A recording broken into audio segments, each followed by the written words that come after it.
Lolo, si Beshan ang maghahatid sa inyo sa huling hantungan. Huwag kayong mag-alala. Tiyak na iingatan ko ang pundasyon ng ating angkan, ang pamilyang Lin. Bilisan niyo. Kunin niyo ang lahat ng mahahalaga. Hintayin muna nating makabalik ang batang iyon.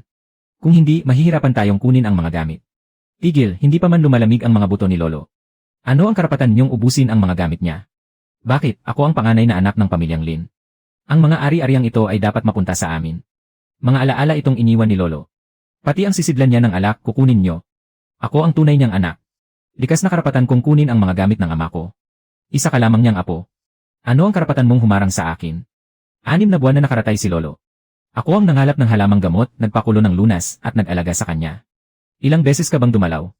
Mas maganda pa ang sinasabi mo kaysa sa kinakanta mo. Sino ang nakakita sa iyong gumastos? Wala kang patunay. Huwag kang magkunwaring mabuting apo. Huwag ninyong sabihing inaapi namin kayo bilang mga nakatatanda.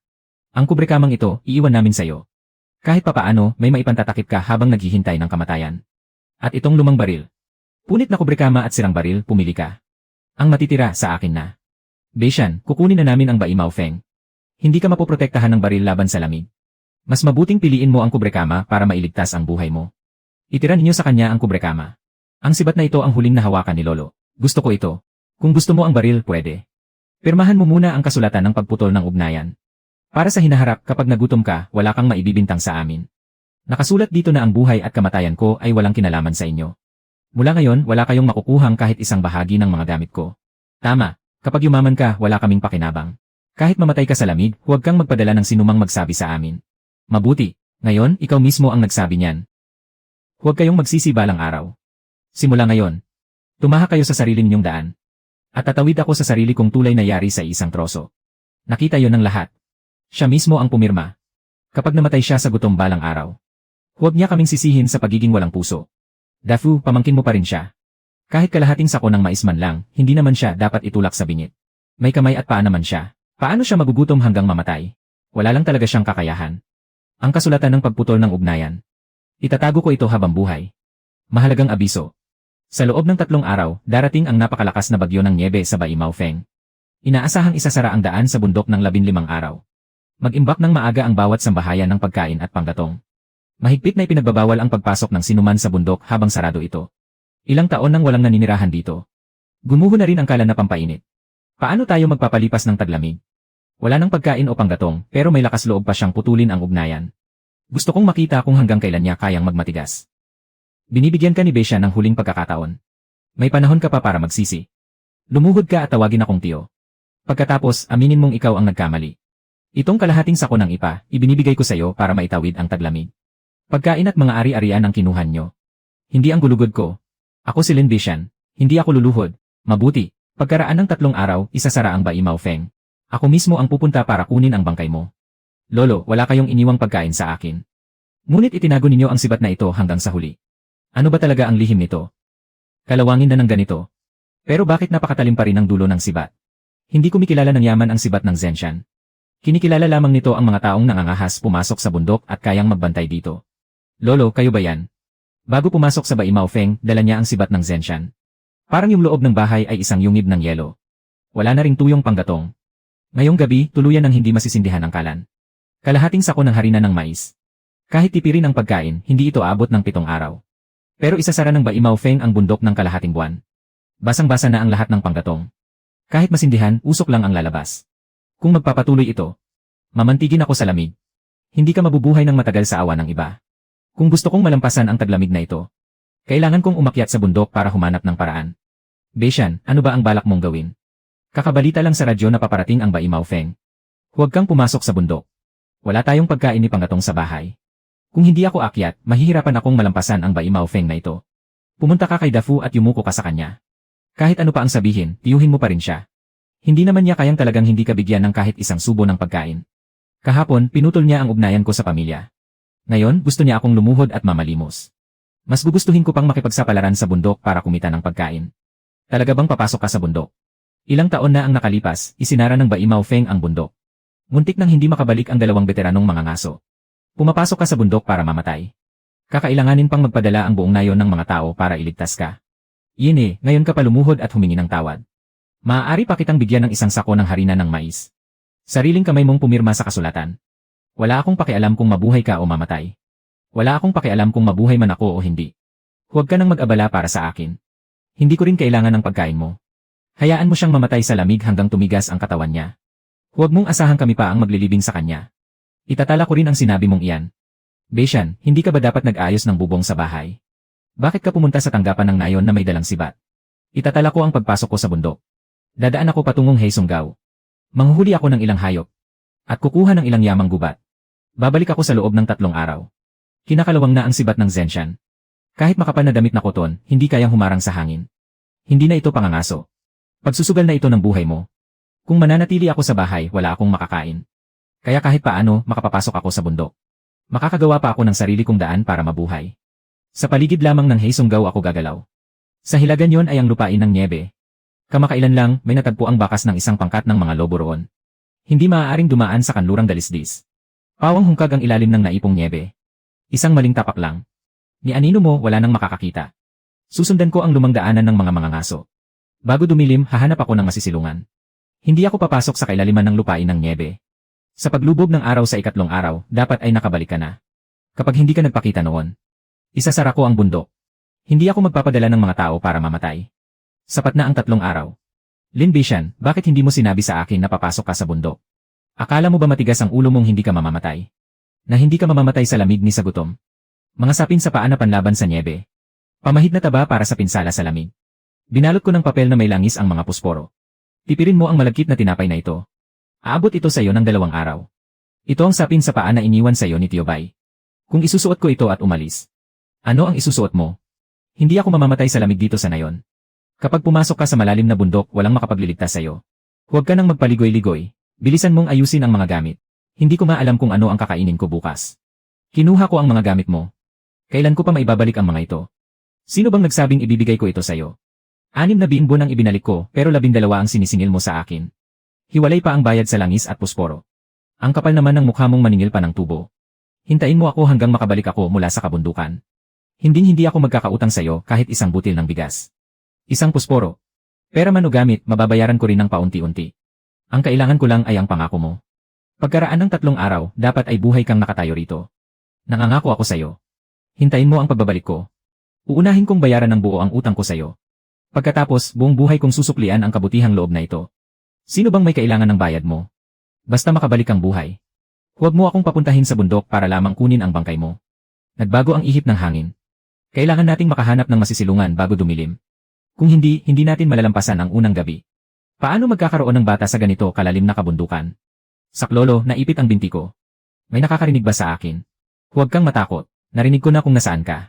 Sumigaw ka ulit. Nasa unahan lang ako. Bilis, tulungan mo ako. Kung nahuli ka pa ng isang hakbang, mababali na ang binti ko. Walang bakas ng paa. Pero gumagalaw ang pinagmumula ng tunog. Sa likod ng malaking troso, tao ba o mabangis na hayop ang naroon? Bata pala ang narito. Ikaw palang munting nilalang ang sumigaw kanina ng saklolo. Saklolo, mabibali na ang binti ko. Mabait kang kuya. Bilisan mo, buksan mo ang bakal na patibong. Mabigat na patibong ito para sa mga mangangaso ng mababangis na hayop. Habang nagpupumiglas ka, lalo lamang bumaon ang mga pangil nitong bakal. Hindi na ako gagalaw. Bilisan mo at tulungan mo ako. Hindi na ako muling magnanakaw ng manok ng iba. Huwag kang gagalaw. Kung gusto ko ang balat mo, hindi ko na kailangang magpagod para buksan ang patibong. Kuya, tulungan mo ako. Iligtas mo lang ang binting ito. Maglilingkod ako sa iyo na parang baka at kabayo. Magbabantay ng pinto at huhuli ng mga daga. Sige na nga sa pagiging baka at kabayo. Basta huwag ka nang maninira ng mga manok sa nayon. Mas mabuti pa yan kaysa sa anumang ganti. Hindi na ako magnanakaw.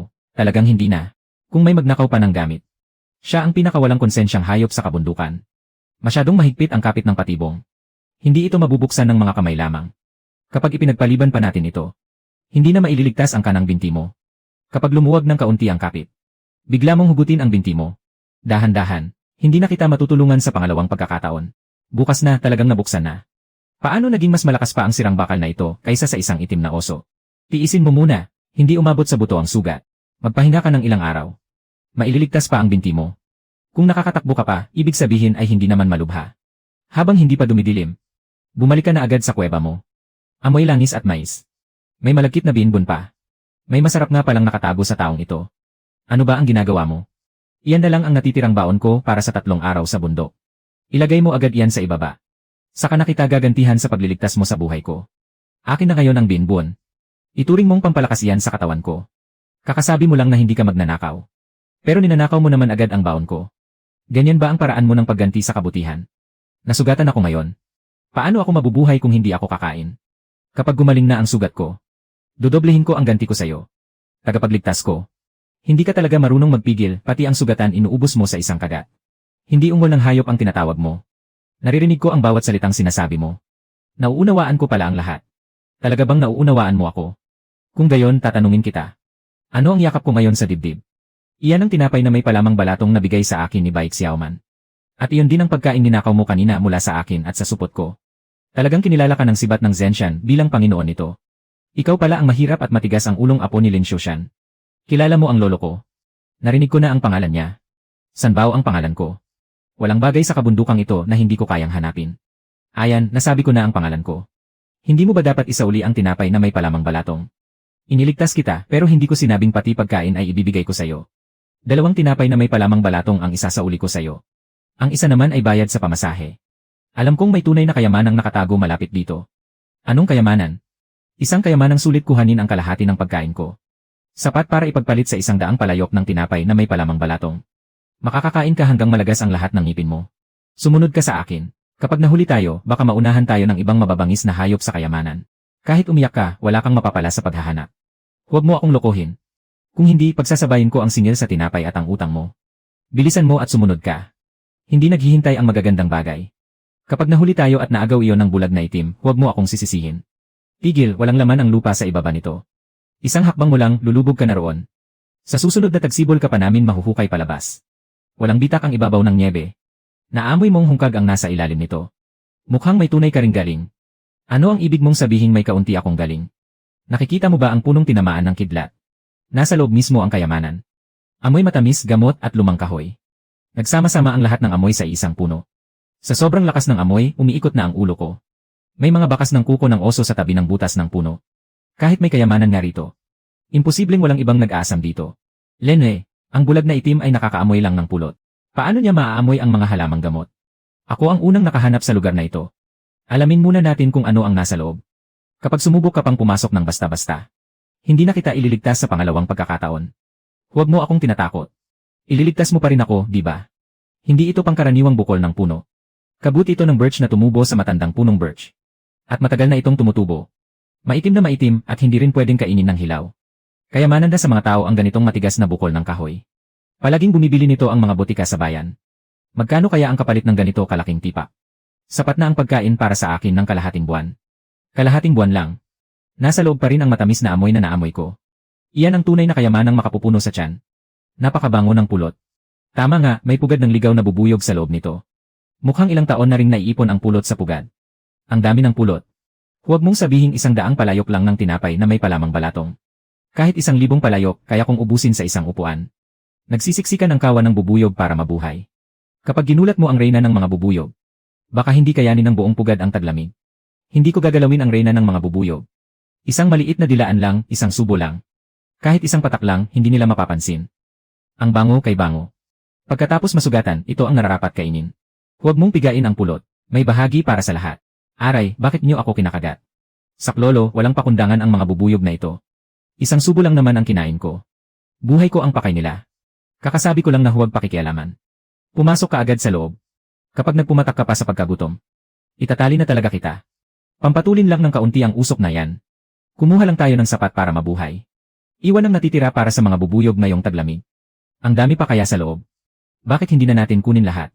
Pag naibenta natin to, busog tayo araw-araw. Pag kinuha natin lahat, pumatay tayo ng pinagmulan. Mag-iwan ng bubuyog at mga binhi. Para may mapipitas pa tayo rito sa susunod na taon. Hindi ka ba umakyat ng bundok para yumaman? Gusto mong yumaman pero ubusin mo ang kabuhayan natin sa susunod. Ito ang kabayaran mo sa paggabay sa akin. Ito lang ang pwede mong kainin. Pagkatapos nito, huwag mo nang pag-interesan ang bahay ng bubuyog. Dahil sa pulot na to, palalampasin ko na yung panginagat mo sa akin kanina. Nanakaw ka ng kain kaya ka nakagat. Bakit kasalanan ko na naman? Magkasama tayo rito. Hindi mo ako binantayan kaya may kasalanan ka rin. Sige na, tutulungan na kitang maghanap ng kayamanan. Basta siguraduhin mong busog ako. Walang magagandang bagay sa bundok na to na hindi ko mahahanap. Padilim na. Maghanap muna tayo ng masisilungan ngayong gabi. Pag nagpatuloy pa tayo, pagdating ng Baimao Feng, hindi na tayo makakabalik. Sandali, may naamoy pa ako sa ibaba. May pahabol na tamis sa kapaitan. Lumalago sa lupa yung amoy papunta sa ilong ko. Ito yung balat ng pulang prutas na iniwan ng ginseng. Baka may matandang wild ginseng na malapit dito. Hindi lang yan, gumagalaw pa ang mahabang ugat sa ilalim. Napakalakas ng amoy ng gamot. Huwag kang takbo ng takbo, baka masira mo yung ugat. Mababawasan ng kalahati ang halaga nito. Nandito lang sa malapit ang amoy. Bakit ayaw mo pang hukayin? Pag nagpatumpik-tumpik ka pa, gabi na. Nakatago ito sa hangin at nakaharap sa araw. Pinoprotektahan ng pulang pin. At mataba ang lupa. Bagay na bagay talaga to sa wild ginseng. Mabubulok na sa lamig yung ilong ko. Alam ko lang may malaking gamot sa ilalim. Hukayin mo na bilis. Hahanapin muna natin ang tamang pwesto. Ang ugat ng wild ginseng. Kapag naputol kahit isa, bababa ng malaki ang presyo niyan. Nahanap ko na, nandito yung gamot na may mahabang ugat. Bigyan mo ako ng 3 itlog. Bawas ng isa, ayaw ko. Nakikita mo ba yan? Napakataba ng ugat. Siguradong may pagpapalit to sa isang basket ng itlog. Ito ba ang sinasabi mong malaking gamot? Isang naisagol na natuyong labanos lang to, tapos hihingian mo ako ng 3 itlog. Pagkain pa rin naman ang labanos. Utang muna yung itlog. Isipin mo na lang na pangkain mo ngayong taglamig. Hindi pa nawawala ang amoy ng gamot. Nandito lang sa malapit ang totoong wild ginseng. Nalito lang tayo sa amoy doon sa kanina. Balat to ng prutas ng ginseng. Tinuka ng ibon ang binhi. Hindi malayo rito ang pinagmulan nito. Sa pagkakataong ito, siguradong hindi na ako nagkamali. Lumalabas ang amoy ng gamot sa ilalim ng ugat ng puno. Sobrang tapang, mapapabahing ako. May maliliit na halaman sa paligid. Ang nasa gitna ang matandang ginseng. Sanbao, huwag ka nang maghukay. Pumunta ka sa likod ko. Sa ginagawa mong pagkutkot. Kahit bukas ng umaga hindi mo pa yan mahuhukay. Ako na ang maghuhukay para sa'yo. Manipis lang ng kaunti sa buhok ang ugat nito. Pag ginamit mo ang kuko mo, masisira ng kalahati ang ginseng na to. Masyadong siksik ang mga ugat sa lig. Buo na ang pangunahing ugat. Kailangang kunin ng buo ang mga maliliit na ugat. Isa itong lumang wild ginseng na may 5 dahon. Napakahalaga ng maliit na bagay na ito. Kapag naibenta ng maayos, sapat na pambili ng pagkain at pampaayos ng bahay. Makakapagdala pa ng dagdag na panggatong. May maliliit pa sa tabi. Hukay natin lahat. Siguradong mas maraming itlog at merienda ang maipapalit natin dito.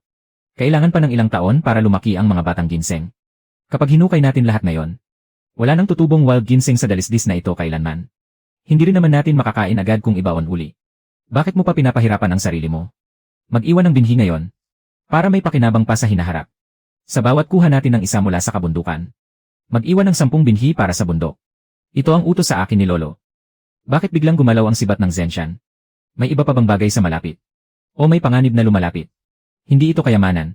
Ang amoy na ito, napakalansa at mabaho. Iniwan ito ng nilalang na kumakain ng hilaw na karne. Lobo. Kawan sila ng mga lobo. Katatapos lang nilang kumain. Amoy dugo pa rin ang mga bibig nila.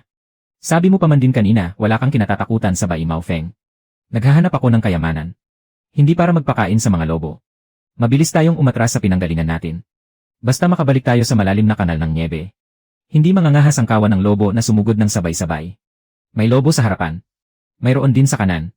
Hindi lang sila dumadaan. Pilit nila tayong itinutulak patungo sa kabundukan ng hilagang dalisdis. Pinalibutan na tayo ng kawan ng lobo. Maitatambad lang natin ang likod natin sa kanila kapag umatras tayo. Anong gagawin natin ngayon? Manatili ka sa tabi ko kung gusto nilang kumain ng tao. Kailangan muna nilang harapin ang sibat ng Zenshan sa kamay ko. Gutom na ang lobong ito. Nakatitig ito sa ating dalawa. Isa ang sumusubok sa atin. 2 ang humaharang sa daan. At may iba pang lobo na nagtatago sa likod. May pinuno ang kawan ng lobo na ito. Higit 10 sila, Lin Beishan. Isusuko ko na ang merienda ko. Makaisip ka lang ng paraan para iligtas ang buhay natin. Harangan ko muna ang kawan ng lobo. Titignan ko kung ang sibat ng Zenshan. Paano ka naman? Ay kayang payapain ang buong bundok na ito. Beishan, 3 sa kaliwa. 2 sa kanan. Paliligiran ka nila. Kung gusto niyo akong kainin, tanungin niyo muna ang sibat sa kamay ko. Ang galing, ganyan nga ang lumaban. Tirahin mo sila ng matindi, Beishan. Subukan niyo pang humakbang ng isa pa. At sisiguraduhin kong hindi ako ang mamatay ngayong gabi. Nagpadala sila ng 2 batang lobo para subukan ka. Naghihintay lang ang iba sa likod na magkamali ka. Hindi pa sila sumusugod ng sabay-sabay. Ibig sabihin pinapakiramdaman pa rin ako ng kawan. May lumalapit na naman sa kanan. Huwag lang sa kaliwa ang tingin mo. Wala kang pangalawang pares ng mata sa likod. Ayaw ko kayong patayin. Pero kapag humakbang pa kayo ng isa pa, hindi lang sugat sa balat ang aabutin nyo sa sibat na ito. Binigyan ka nila ng daan palabas. Sumugod na tayo mula sa likod. Mali, hindi basta-basta magbibigay ng daan ang mga lobo. Gusto nila akong itulak patungo sa hukay ng niebe sa likod. Sa lalim nito kapag nahulog ako. Kahit dulo ng buntot ko hindi na makikita. Gusto nilang gamitin ang lupain para patayin ako. Mananatili ako rito. Para mawalan ng silbi ang dami nila. Umakyat ka ng kaunti sa taas. Bantayan mo ang likod ko. Saan may mga lobo, isang pagsalakay. Sabihin mo agad sa akin. Sa kanan, may paparating na dalawa. Hindi sa kaliwa. Parang magkabilang panig ay mayroon. Sabihin mo ulit ng pabaligtad ang kaliwa at kanan. Hindi ako nakagat ng lobo hanggang mamatay. Mabuti at hindi ka rin ako napahamak ng tuluyan. Ang hawak mo na baril ay nasa kanan. Ang may hawak ng sako ay nasa kaliwa. Sa pagkakataong ito, tiyak na hindi na ako magkakamali ng sigaw. Lalong lumalaki ang niebe. Ni anino ng lobo, hindi ko na makita. Paano pa kita mapapatnubayan ngayon? Inutusan ako ng lolo na isama siya sa bundok. Hindi lang para maintindihan ko ang wika ng mga hayop. 3 sa kaliwa. 2 sa kanan. Sa likuran pa, may isa na umiikot sa likod ng troso. Kahit pumikit ka, tatama ka pa rin. Naririnig ng sibat ng Zenshan ang mga yapak nila. Kahit mas marami ang mga lobo. Hindi nila kayang sabay na lampasan dito. Sunod, isa-isa lang ang pasok nila. Ang unang isa ay bumagsak na. Sa likod pa, may 2. Nagsisiksikan sila, hindi makalusot. Bantayan ang pasukan ng kubo. Huwag mong makipagpaligsahan sa lakas nila. Tunay ngang may silbi pa ang palad ng lolo sa baril. 3 ulo, wala ni isa ang tumama sayo. Kapag ganito ang tira. Matagal na sanang nagbigay daan ang mga lobong ito. Umarangkada na naman ang mga lobo sa harap. 2 sa kaliwa. Sa kanan, may isa pang humahawi ng niebe. May mga lobo sa likuran. Totoong nasa likod mo sila ngayon. Gustong kumagat mula sa likod. Ang sibat ng Zenshan na ito, mas matigas pa sa lig ko.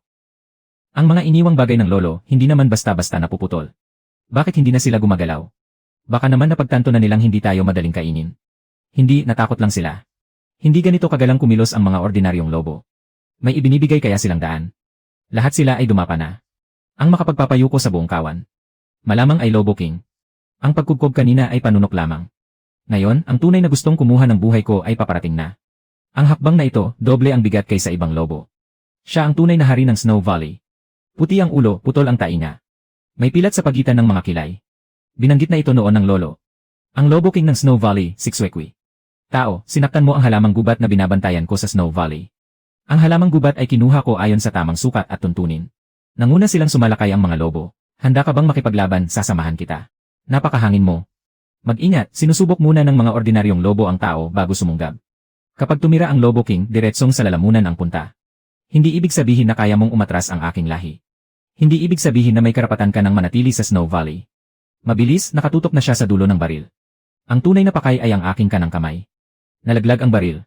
Lintay siyan, yumuko ka. Sumugod na naman siya. Hindi dahil gutom na ito at kung ano-ano ang kakagatin. Bawat pag-atake ay sinasara ang daan ko sa pag-urong. Lin Baishan, huwag mong hayaang maidiin nito ang dibdib. Isang kagat lang, puputulin nito ang leg mo. Ang taong walang sandata. Wala na kahit karapatang magpakamatay ng maayos. Kaunti pa sa kanan. Ang taling ng baril ay nasa tabi mo. Kapag nasunggaban mo ito, mababawi mo ang baril. Lin Sikwi. Kahit gaano kalakas ang lakas mo. Isang kagat lang sa hangin. Lalabas na ang iyong kahinaan. Tao, sinadya mong isipin kung ikaw ay wala nang lakas para lumaban. Hindi lakas ang puhunan sa pangangaso. Ang mahalaga, kung sino ang makapagtitiis hanggang sa huli. Naibuan niya kahit ang dulo ng sibat. Mas nakapangingilabot ang lakas ng haring lobo kaysa sa mabangis na baboy ramo. Akala mo, dahil minsan mo akong natalo, bihag na ako sayo. Hindi ibig sabihin yan, makapagtatagal ka. Manipis ang yelo sa ilalim ng niebe rito. Habang binibilisan mo ang pagsugod, lalo kang nawawalan ng kontrol. Aba, ang dakilang haring lobo ng lupain ng niebe. Ikaw mismo ang gumamit ng lakas mo para itumba ang sarili mo. Panalo o talo, malinaw na ang resulta. Kung titigil ka na, hindi ko na rin sasaktan ang iyong angkan. Maaaring lumaban hanggang kamatayan ang haring lobo. Ngunit hindi siya maaaring sumuko sa isang tao sa harap ng kanyang angkan. Kailangan mo lang sumulong ng kalahating dangkal. At panalo ka na. Panalo ako pero pumasok ako sa bundok para mabuhay. Hindi para walang habas na pumatay ng mga hayop dito. Sasabay na sa pag-atake ang buong pangkat ng mga lobo. Tinulungan mo ang haring lobo. Bilisan niyo at lahat kayo umatras. Kami ni Xuekui ang maglalaban ng harapan. Nilalapastangan niyo ang sarili ninyong haring lobo. Umatras kayong lahat. Laban ito ng haring lobo. Walang sinumang maaaring mamatay para sa akin. Tumigil na kayo, mas gugustuhin pa ng mga lobong ito na makitang matalo ang kanilang hari. Ngunit hindi nila lalabagin ang mga batas ng lupain ng niebe. Mula pa noong una tayong nagharap. Panay ang tingin mo sa kuweba sa likod ng bundok. Ano ba ang naroon? May amoy ng dugo sa loob ng kuweba. May amoy din ng gatas. Hindi lang isang lobo ang nagkukubli roon. Huwag kang lalapit sa kuwebang iyon. Kung papatay ka, ako na lang ang patayin mo.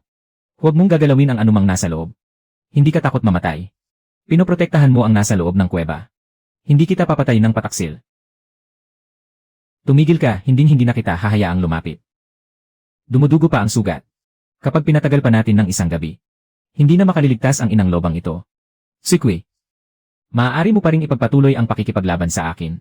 O maaari mo akong papasukin upang iligtas sila. Ikaw na ang mamili. Kapag sinaktan mo siya, kahit huling hininga ko na, kakagatin ko pa rin ang lalamunan mo. Hindi kagat ng lobo ang sanhi ng sugat. Nilaslas ito ng manipis na kawad na bakal. At may mansa pa ng kalawang. Panibagong bitag na naman ng tao. Malamang, bahagi rin ito ng bakal na pang-ipit sa akin. Magkakaugnay ang lahat ng bagay na ito. Huwag mo muna itong galawin. Kapag naiwan ang kawad ng isang gabi, mabubulok ang sugat. At wala na siyang pag-asang maligtas. Nag-aalala si Baik Xiaoman na masugatan ako sa bundok. Pati gamot na pampigil ng dugo, isiniksik niya rito. Sakto, maililigtas nito siya. Huwag mo siyang galawin, tinutulungan ka ng taong ito. Hindi ka niya sinasaktan. Pansamantala lang napipigil ng gamot ang pagdurugo. Huwag kang kikilos ng basta-basta ngayong gabi. At huwag mo na ring idikit ang sugat sa tubig ng niebe. Tumigil na nga ang dugo. Baik Xiaoman, mas mabisa pa ang paketeng gamot na ito kaysa sa gamot ko. Mas mabisa pa kaysa sa 2 tinapay na may palamang munggo. Lin Beishan, may amoy pa rin ng bakal sa bandang ito. Hindi isa ang nakatago sa ilalim ng niebe. May mga silo na nakapalibot sa lungga ng mga lobo. Mga manghuli ng lobo ang naglagay ng mga bitag. Dito. May 2 pa sa likod ng puno. Walang ipinagpapasalamat ang mga taong ito, gusto nilang bitagin ang buong bundok. Ako muna ang mag-iingat ng mga ito. Pagkababa natin ng bundok, ipapasiyasat ko sa mga tagapangalaga ng gubat kung sino ang may gawa nito. Iyan ang kunihong nahuli mo bago ka pumasok sa lupain ng niebe. Ibigay mo na lahat sa kanila. Ano ang kakainin natin bukas? 2 araw nang walang kinakain ang inang lobo. Kapag nilunok niya ng buo, masasaktan ang tiyan niya. Pakauntiin muna ang ipakain sa kanya. Kumain ka muna, inang lobo. Mabuhay ka muna, ina.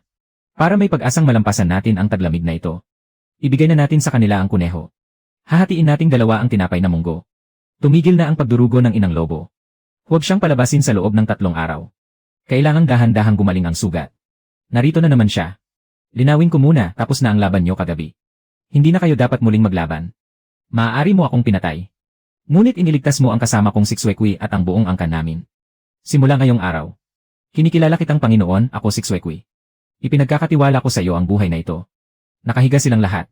Kahapon, gusto pa nila tayong kainin. Ngayon, sabay-sabay kanilang kinikilala bilang Panginoon. Wala ang ukit na ito sa sibat noon. Hindi kaya kinilala ng sibat ng Zenshan si Xuequi at ang kanyang kawan. Ang tagapagtanggol ng bundok. Ang nagligtas sa dugo ng aming angkan.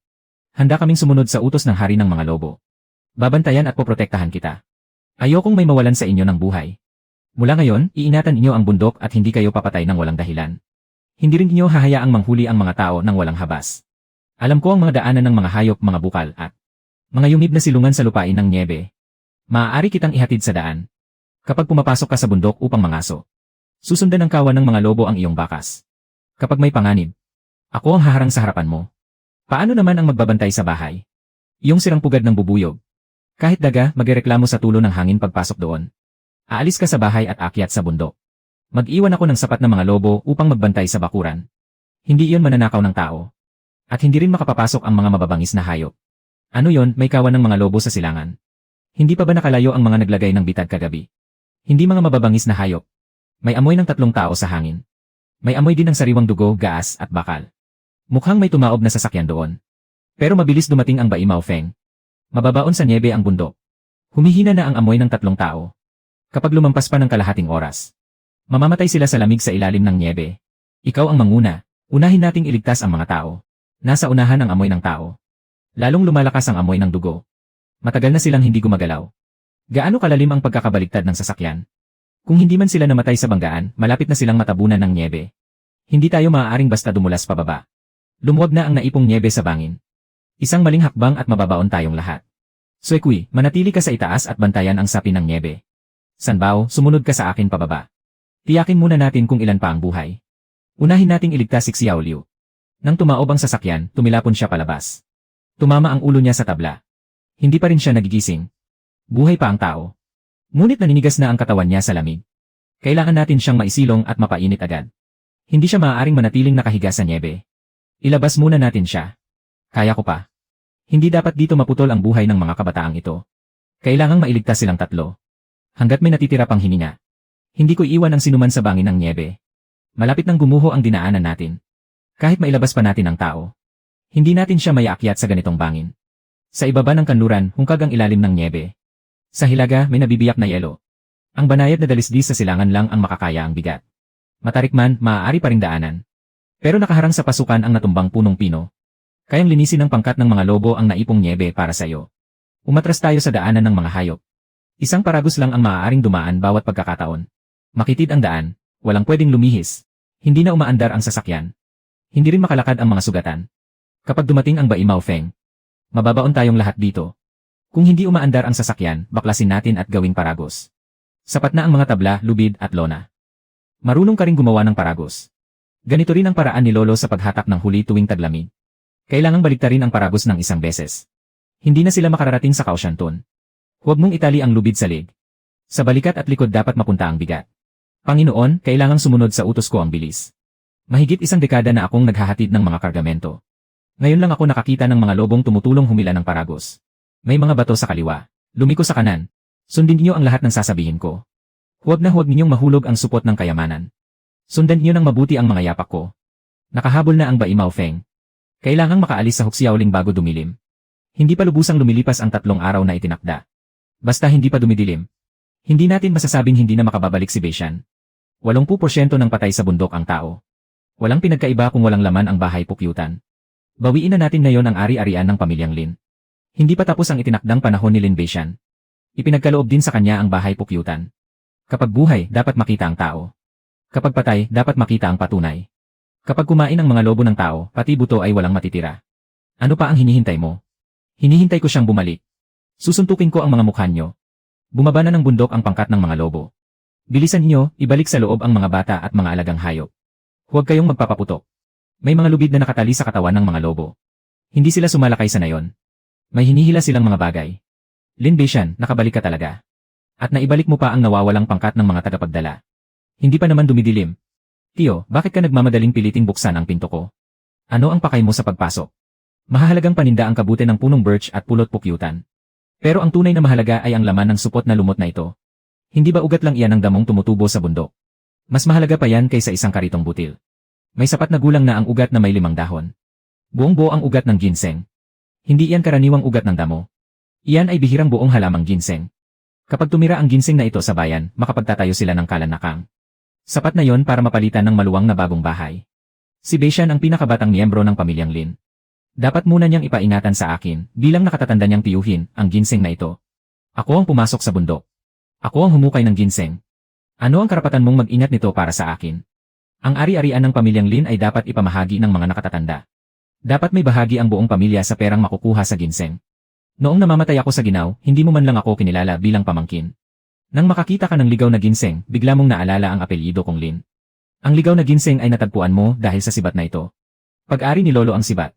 Kaya natural na pag-ari ito ng pamilyang Lin. Noong araw ng paghahati ng pamilya, kayo mismo ang nagbigay sa akin ng sirang sibat. Nakita yon ng buong nayon. Sinabi mo pa noon na hindi nakakakain o nakakapagluto ang sirang sibat. Kinuha yon ni Beishan para maghintay na lamang ng kamatayan. Ang sibat ay ibinigay sa kanya. Pero hindi kasama ang mga ani mula sa bundok. Ang ligaw na ginseng ay pag-aari pa rin ng pamilyang Lin. Bago pagawayan ang ginseng, tingnan muna ninyo ang kasulatang pinutol ang ugnayan na kayo mismo ang nagpilit kay Beishan na pirmahan. Malinaw ang nakasulat dito. Pagkatapos putulin ang ugnayan, kanya-kanya na ang anumang makuha. Walang sinumang maaaring manghimasok. Ang kasulatang ito ay pinagtibay sa harap ng komite ng ngayon. Kayo rin mismo ang naglagay ng mga tatak ng daliri sa harapan namin. Natatakot kayong magutom ako. Kaya ninyo pinutol ng ganito kalinis ang ugnayan. Ngayon gusto ninyong bawiin, huli na. Ang ginseng na ito at lahat ng yamang bundok ay natagpuan ni Beishan sa kabundukan at siya mismo ang nagbalik dito. Sa gitna ng bagyo ng nyebe, iniligtas pa niya kaming 3. Wala kayong naiambag kahit isang karayom o sinulid. Kung wala si Beishan at ang pangkat ng mga lobo, matagal na kaming nagyelo hanggang mamatay. Sa anong karapatan niyo inaagaw ang mga bagay ng taong nagligtas sa buhay niyo? Yamang bundok iyon na pinaghirapan niya kapalit ng buhay niya. Wala kayong ipinuhunan ni Katiting. May mukha pa kayong humingi ng bahagi. Ang kabut ng birch ay bibilhin namin bilang unang uri. Mataas ang kalidad ng pulot mula sa ligaw ng mga bubuyog. Kaya mabibigyan din namin kayo ng magandang halaga. Ang buong ugat ng ginseng na may 5 dahon ay ipapadala ko sa himpilan ng halamang gamot ng distrito para muling masuri. Sa ngayon, batay muna tayo sa garantisadong presyo. Pagkatapos ng muling pagsusuri sa distrito, babayaran ko pa ang anumang sobrang halaga. Hindi ko kayo babawasan kahit isang sentimo. Bibigyan niyo kami ng makatarungang presyo. At nangangako rin ako na ang mga susunod ninyong ihahatid ay aanihin at titipunin ayon sa mga patakaran. Ngayong kakakuha ko pa lang ng pera. Hindi ba dapat man lang akong bumili ng makapal na koton na damit? Bumili muna tayo ng ganitong karaming pagkain. Isasara ang Baimaw Feng sa loob ng kalahating buwan. Unahin nating tiyaking may makakain at may kumot na maipantatakip. Hindi pa naman sariling kita ang perang iyon. Sapat na ang mga panggatong na ito para sa ilang araw. Para sa natitira, hihingi ako ng patunay sa kampo ng mga magtotroso at ipapadala ko sa iyo. Kumpleto na ang bigas, panggatong, at kumot. Ang supot ng itlog na ito, ituring na lang nating baon ng bayani para sa taglamig. Bulok na ang bigang sumusuporta sa bubong. Kahit dagdagan pa ng ilang tabla, hindi nito kakayanin ang susunod na malaking nyebe. Sapat-sapat lang ang pera para kumpunihin ang bubong at angkalan. Malaki pa ang kulang para mapalitan ang bintana, mapatibay ang pader, at malatagan ito ng ladrilyo. Unahin nating maisalba ang bubong at angkalan. Ang mga siwang sa pader ay maaari namang tapalan. Buhay ang kailangan unahin. Hindi pwedeng isang subuan lang, busog na agad. Kung makaligtas tayo sa paglalakbay na ito. Isang pasada lang, mababawi na natin ang puhunan para sa bagong bahay. Kakabalik mo lang mula sa lupain ng nyebe. Hindi ka pa nga nakapagpahinga. Handa ka na agad bumalik sa kabundukan. Ang bubong ay makapagliligtas lang ng buhay. Sa bagong bahay tayo tunay na makakapamuhay ng maayos. Bago matapos ang bagyo ng nyebe sa Baimaw Feng, kailangan ko pang kumita ng isa pang malaking halaga. Kapag pumasok ka sa kabundukan, ako ang mauuna sa pagsisiyasat ng daan at magbabantay sa pangangaso. Wala ka sa bahay. Babantayan ng mga lobong magkakamag-anak ang bakurang ito. Pwede kitang ihatid sa daan. Huwag kang mandaya, 1,000 ang napag-usapan. Para sa 3 itlog ng manok, ako mismo ang magdadala sa'yo. Kapag nagkasundo tayo, ibibigay ko kapag nahanap na ang tunay na kayamanan.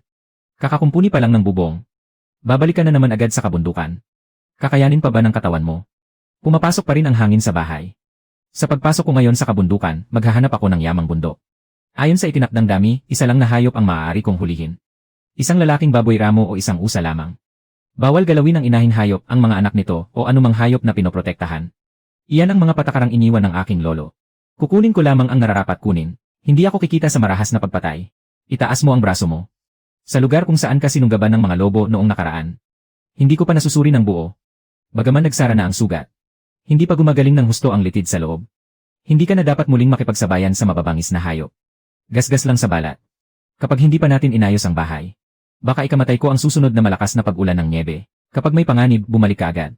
Pwedeng ipagpabukas ang pag-aayos ng bahay, pero kapag nawala ang tao, walang silbi kahit gaano karami ang kitain nating pera. Sikwi. Mahaba ang lalakarin natin ngayon. Hindi kailangang sumunod kayong lahat. Kailangan ding may magbantay sa bahay. Maiwan dito ang may putol na buntot. Kung wala ang utos ko, walang sinuman ang pwedeng pumasok sa bakuran. Kilala pa rin nila ako. Iniligtas ng gamot mo ang inang babaeng lobo. Itinuturing kanilang kapamilya. Bantayan niyo ang bakuran. May magbabantay dito. Sasamahan kita sa bundok. Talagang mapanganib doon. Ako ang haharang sa unahan. Malamig at madilim sa unahan. May amoy baboy ramo rin. Wala nang 3 itlog ng manok. Hindi ako hahakbang kahit isa. Bigyan mo muna ako ng 1 itlog. Kapag nakita natin ang tunay na kayamanan, saka mo ibigay ang ikalawa. Walang ikatlo. Kung gusto mong sumama, sumama ka. Kung ayaw, huwag. Hindi ordinaryong lugar ang Heisonggaw. 2 itlog lang ang sapat para madala kita sa kalagitnaan. Kung ganoon, ako na ang maghahanap. 2 na nga lang, 2 na lang. Kapag mali ang hanap mo, huwag mong sisihin ako. Nagbabala na ako. Puro amoy puno ng pino rito. Hindi na aamoy ni Sanbao ang kayamanan. Muntik nang manigas sa lamig ang ilong ko. May gumagalaw sa ilalim ng nyebe. Baka tuyong sanga lang. Sisiyasatin ko muna. Huwag kang tatapak. Malambot na sapi ng nyebe ang nasa ilalim. Guguho na ang buong dalisdis. Kaunti na lang, magiging palaman tayo ng pi. Sayang ang dugong itinaya sa itlog na ito. Dapat hatiin man lang natin ito. May kakaibang amoy. Hindi gamot at hindi rin karne. Luma itong amoy na naiwan sa katawan ng usa. Nakikita mo ba? Tingnan mo kung gaano kalalaki ang mga sungay. Katumbas ito ng kahit 3 itlog ng manok. Dagdagan pa ng isang malagkit na tinapay. Magkapantay ang laki ng 2 sungay. Pares ito ng sungay ng lalaking usa na kusang nalaglag. Hindi ito nakuha sa pangangaso. Buong buo at maayos ang itsura. Kapag dinala sa bilihan, magandang presyo ang makukuha. Sa wakas, nagkaroon na rin ng unang pambili ng materyales ang bagong bahay. Huwag ka munang magmadaling umuwi. May amoy gamot pa rito. Mas matapang pa kaysa sa amoy ng punong engkanto noong nakaraan. Makapalang takip at matigas ang sanga. Walang bakas ng insektong sumira sa gilid. Mukhang ilang taon na itong tumutubo.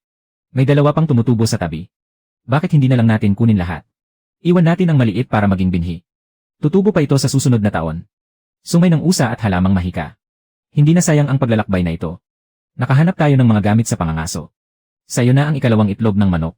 Swekwi, ano ang nasa unahan? Biktima ba yon o bagay na mas mahirap talunin kaysa sa buong pangkat ng lobo? Amoy putik, mabaho at may amoy pangil. Baboy ramo ang nasa unahan. At hindi lang isa. May inahing baboy at mga bik. Huwag tayong gagalaw. Iwasan natin ang kawan ng baboy. Umalis tayo sa daanan ng mga hayop sa kanlurang bahagi.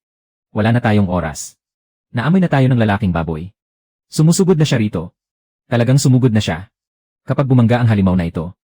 Kaya nitong tumilapon ng isang tao ng kalahating kilometro. Nasa likod natin ang inahin at mga bik.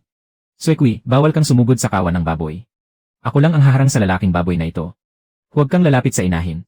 Dalhin mo si Sanbao sa gawing kanluran. Sa akin ka umatake. Ilayo mo lang siya sa iba. Aalis ang inahin kasama ang mga bik. Sanbao, umakyat ka agad sa puno. Ni isang pangil niya ay hindi mo matatakasan. May sugat pa ako sa binti. Ang dulas naman ng punong ito. Masyado mo naman akong pinapahalagahan.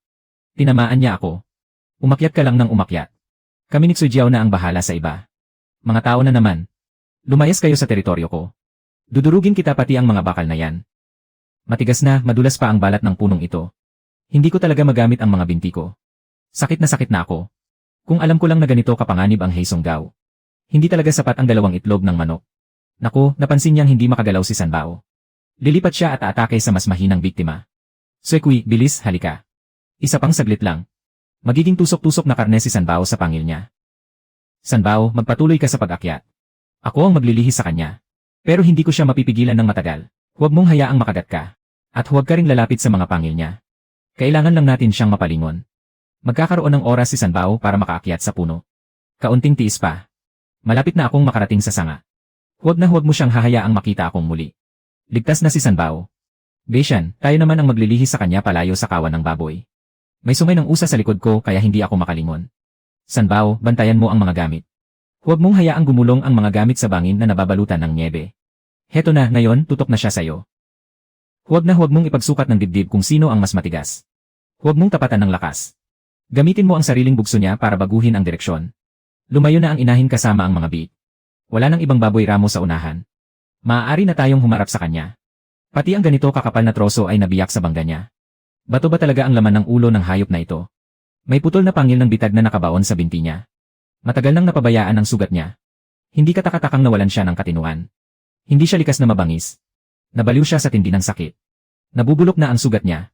Dumikit na naman ang bakal ng ngipin sa buto ng binti niya. Hindi na ito makukuha para magamot. Ganyan na ang lagay niya pero lumalaban pa rin. Hindi ba natin siya malalampasan at dumiretso na lang pababa ng bundok? Isa siyang adultong lalaking baboy ramo na pasok sa talaan. Pero sa kalagayan niya ngayon, hindi na siya makaliligtas ng mag-isa. Sa kaliwang binti na lang siya umaasa para umatake. Sa susunod, akayin ko siya sa gilid ng bundok at hahanapan ng nakamamatay na puwang. Sa halip na hayaan siyang patuloy na magdusa. Bigyan na lang natin siya ng mabilis na wakas. Swekwi, maghanda kang makipagtulungan. Beishan, ngayon na. Nakabukas na ang kanang tagiliran niya. Kapag nagpatuloy lang siyang sumulong, tatapusin ng sibat na ito ang laban. Naintindihan na niya ang galaw ninyo. Hindi siya sumugod kay Swekwi. Sa halip, bumaling siya kay Lin Beishan. Beishan, umiwas ka. Wala nang oras. Kailangan mong salubungin ng harapan ang banggang ito. Beishan, yumuko ka. Tumpak ang tama. Ikaw pati ang punong kahoy ay mababali ng sabay. Huwag mong salubungin ang ulo niya ng diretsyo. Idiing mabuti ang panga niya. Hindi na niya mayangat ang pangil niya. Hindi na kayang saluhin ng kanang binti niya. Itulak mo pa pakaliwa. Mawawalan na siya ng balanse. Sanbao, lumayo ka. Natumba lang siya. Hindi pa lubusang nawala ang lakas niya sa pakikipaglaban. Nagpalit siya ng puntirya. Lin Beishan, umatras ka. Ibinalik ko siya sa gitna ng bakanteng lugar. Swekwi, mag-ingat ka. Mabagal man siyang lumiko matapos masugatan. Mas malawak naman ang haginit ng mga pangil niya. Nasugatan si Swekwi. Kung mas malalim ng kaunti ang kagat na yon, hindi na maililigtas ang buong binti niya. Balat at laman lang ang tinamaan. Nakakakilos pa ako. Lin Beishan, huwag mong sayangin ang pagkakataong ipinaglaban ko. Swekwi, umatras ka sa kanan. Ilantad mo ang harapan. Sasabay ako sa bagsak niya sa dalisdis at papaputukin ang sibat. Nasa unahan ang buong bigat ng puwersa niya. Kapag sumugod na siya, hindi na siya makapreno. Nakatutok na ang dulo ng sibat. Lin Beishan, huwag kang lilihis. Kailangang tumama ang sibat na ito. Hindi pwedeng pumalya. Tapos na. Dito na nagwawakas ang paghihirap mo. Hindi ka na muling masasaktan. Hindi tatakbo ang biktima. Unahin nating tignan ang balikat mo. Napabayaan ng matagal ang sugat. Mas malala pa ito kaysa sa isang maliit na piraso ng karne ng baboy. Hindi naman tinamaan ang litid o buto. Linisin lang ng mabuti at ayos na. Hindi mo kailangang gumawa ng ganyang mukha. Dahan-dahan lang. Hindi umuunggol sa sakit si Xwekwi. Hindi ibig sabihin noon ay maaari mong ibuhos lahat ng gamot. Hindi malalim ang sugat. Pero pagbalik natin, huwag ka nang magpumilit. Kaunti na lang ang lalakarin natin. Ako na ang hihila sa biktima. Huwag muna tayong umalis. May amoy ng gamot sa ilalim ng hukay ng niebe. Parang may nakatago pa roong mahalagang bagay. Isa na namang kabuti ng espiritu. Dati itong naiipit sa ilalim ng nabuwal na puno. Nahukay ito ng baboy ramo habang naghahalukay sa niebe. Ang isang ito, ako mismo ang nakakita. Pagbalik natin sa nayon, dagdagan mo ng 2 itlog ang gantimpala ko. Para kay Lin Beishan ang kabuti ng espiritu. Pag-uusapan pa natin ang mga itlog. Muli mo na namang itinatago. Ngayong gabi, ni isa ay wala kang makukuha. 2 kabuti ng espiritu at sungay ng usa. At dagdag pa ang napakalaking baboy ramo. Ngayon, yumaman talaga tayo. Kwentahin natin ayon sa dating presyo ng bilihan. Ibawas ang bayad sa gamot at paggawa. Sapat na rin ito para maayos ang sira sa bahay. Hindi na sayang ang pagkamatay ng lalaking baboy ramo. Ang iniwan nito ay makatutulong sa inyo para malampasan ang taglamig. Sa wakas, sapat na ang pera para sa bagong bahay. Pagkababa natin ng bundok, unahin nating gamutin ang sugat ni Xwekwi. Mas mabigat pa ang baboy ramong ito kaysa bato. Pagkabenta natin pagbalik, kakain muna ako ng isang malaking mangkok ng lugaw na may itlog. Magtiis pa ng kaunti, malapit na tayong makauwi. Magpahinga muna tayo ngayong gabi. Bukas ng umaga na natin asikasuhin ang biktima. Nagbibigay ng babala si King Bei at Duan Wei. May mga estrangherong pumasok sa bakuran. At hindi pa sila umaalis. Sinamantala nila ang pag-akyat natin sa bundok para manloob. Bumalik ka agad at tingnan mo. Huwag mong hayaang pati mga itlog ay nakawin niya. Lumabas siya sa bintana mula sa loob ng bahay. May itinatago siya sa loob ng damit niya. Sinunod namin ang utos at hindi siya kinagat. Lin Beishan, huwag kang magkamali ng akala. Pumasok lang ako para tumingin. Walang halaga ang sirang bakal na kahong ito. Kung walang halaga, bakit ka pa sumilip sa bintana sa kalaliman ng gabi para nakawin ito? Ito ang iniwan ng lolo. Ibaba mo agad. May tumutunog sa loob ng kahon.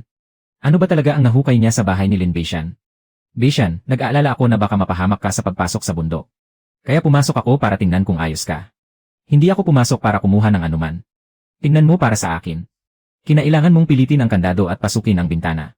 At inilabas mo pa ang bakal na kahon ni lolo. Ang ganda ng mga sinasabi mo. Yakap mo sa kahon, daig pa ang higpit sa pagyakap sa itlog. Hayaan mong magpatuloy siya sa pag-imbento. Binabantayan ni King Bei at Duan Wei. Hindi siya makakatakbo kahit isang hakbang ngayong gabi. Umalis kayo, hayop man kayo, hinaharangan niyo ang daan ko. Gusto ninyong paluin ko kayo hanggang mamatay. Hindi sila unang mananakit.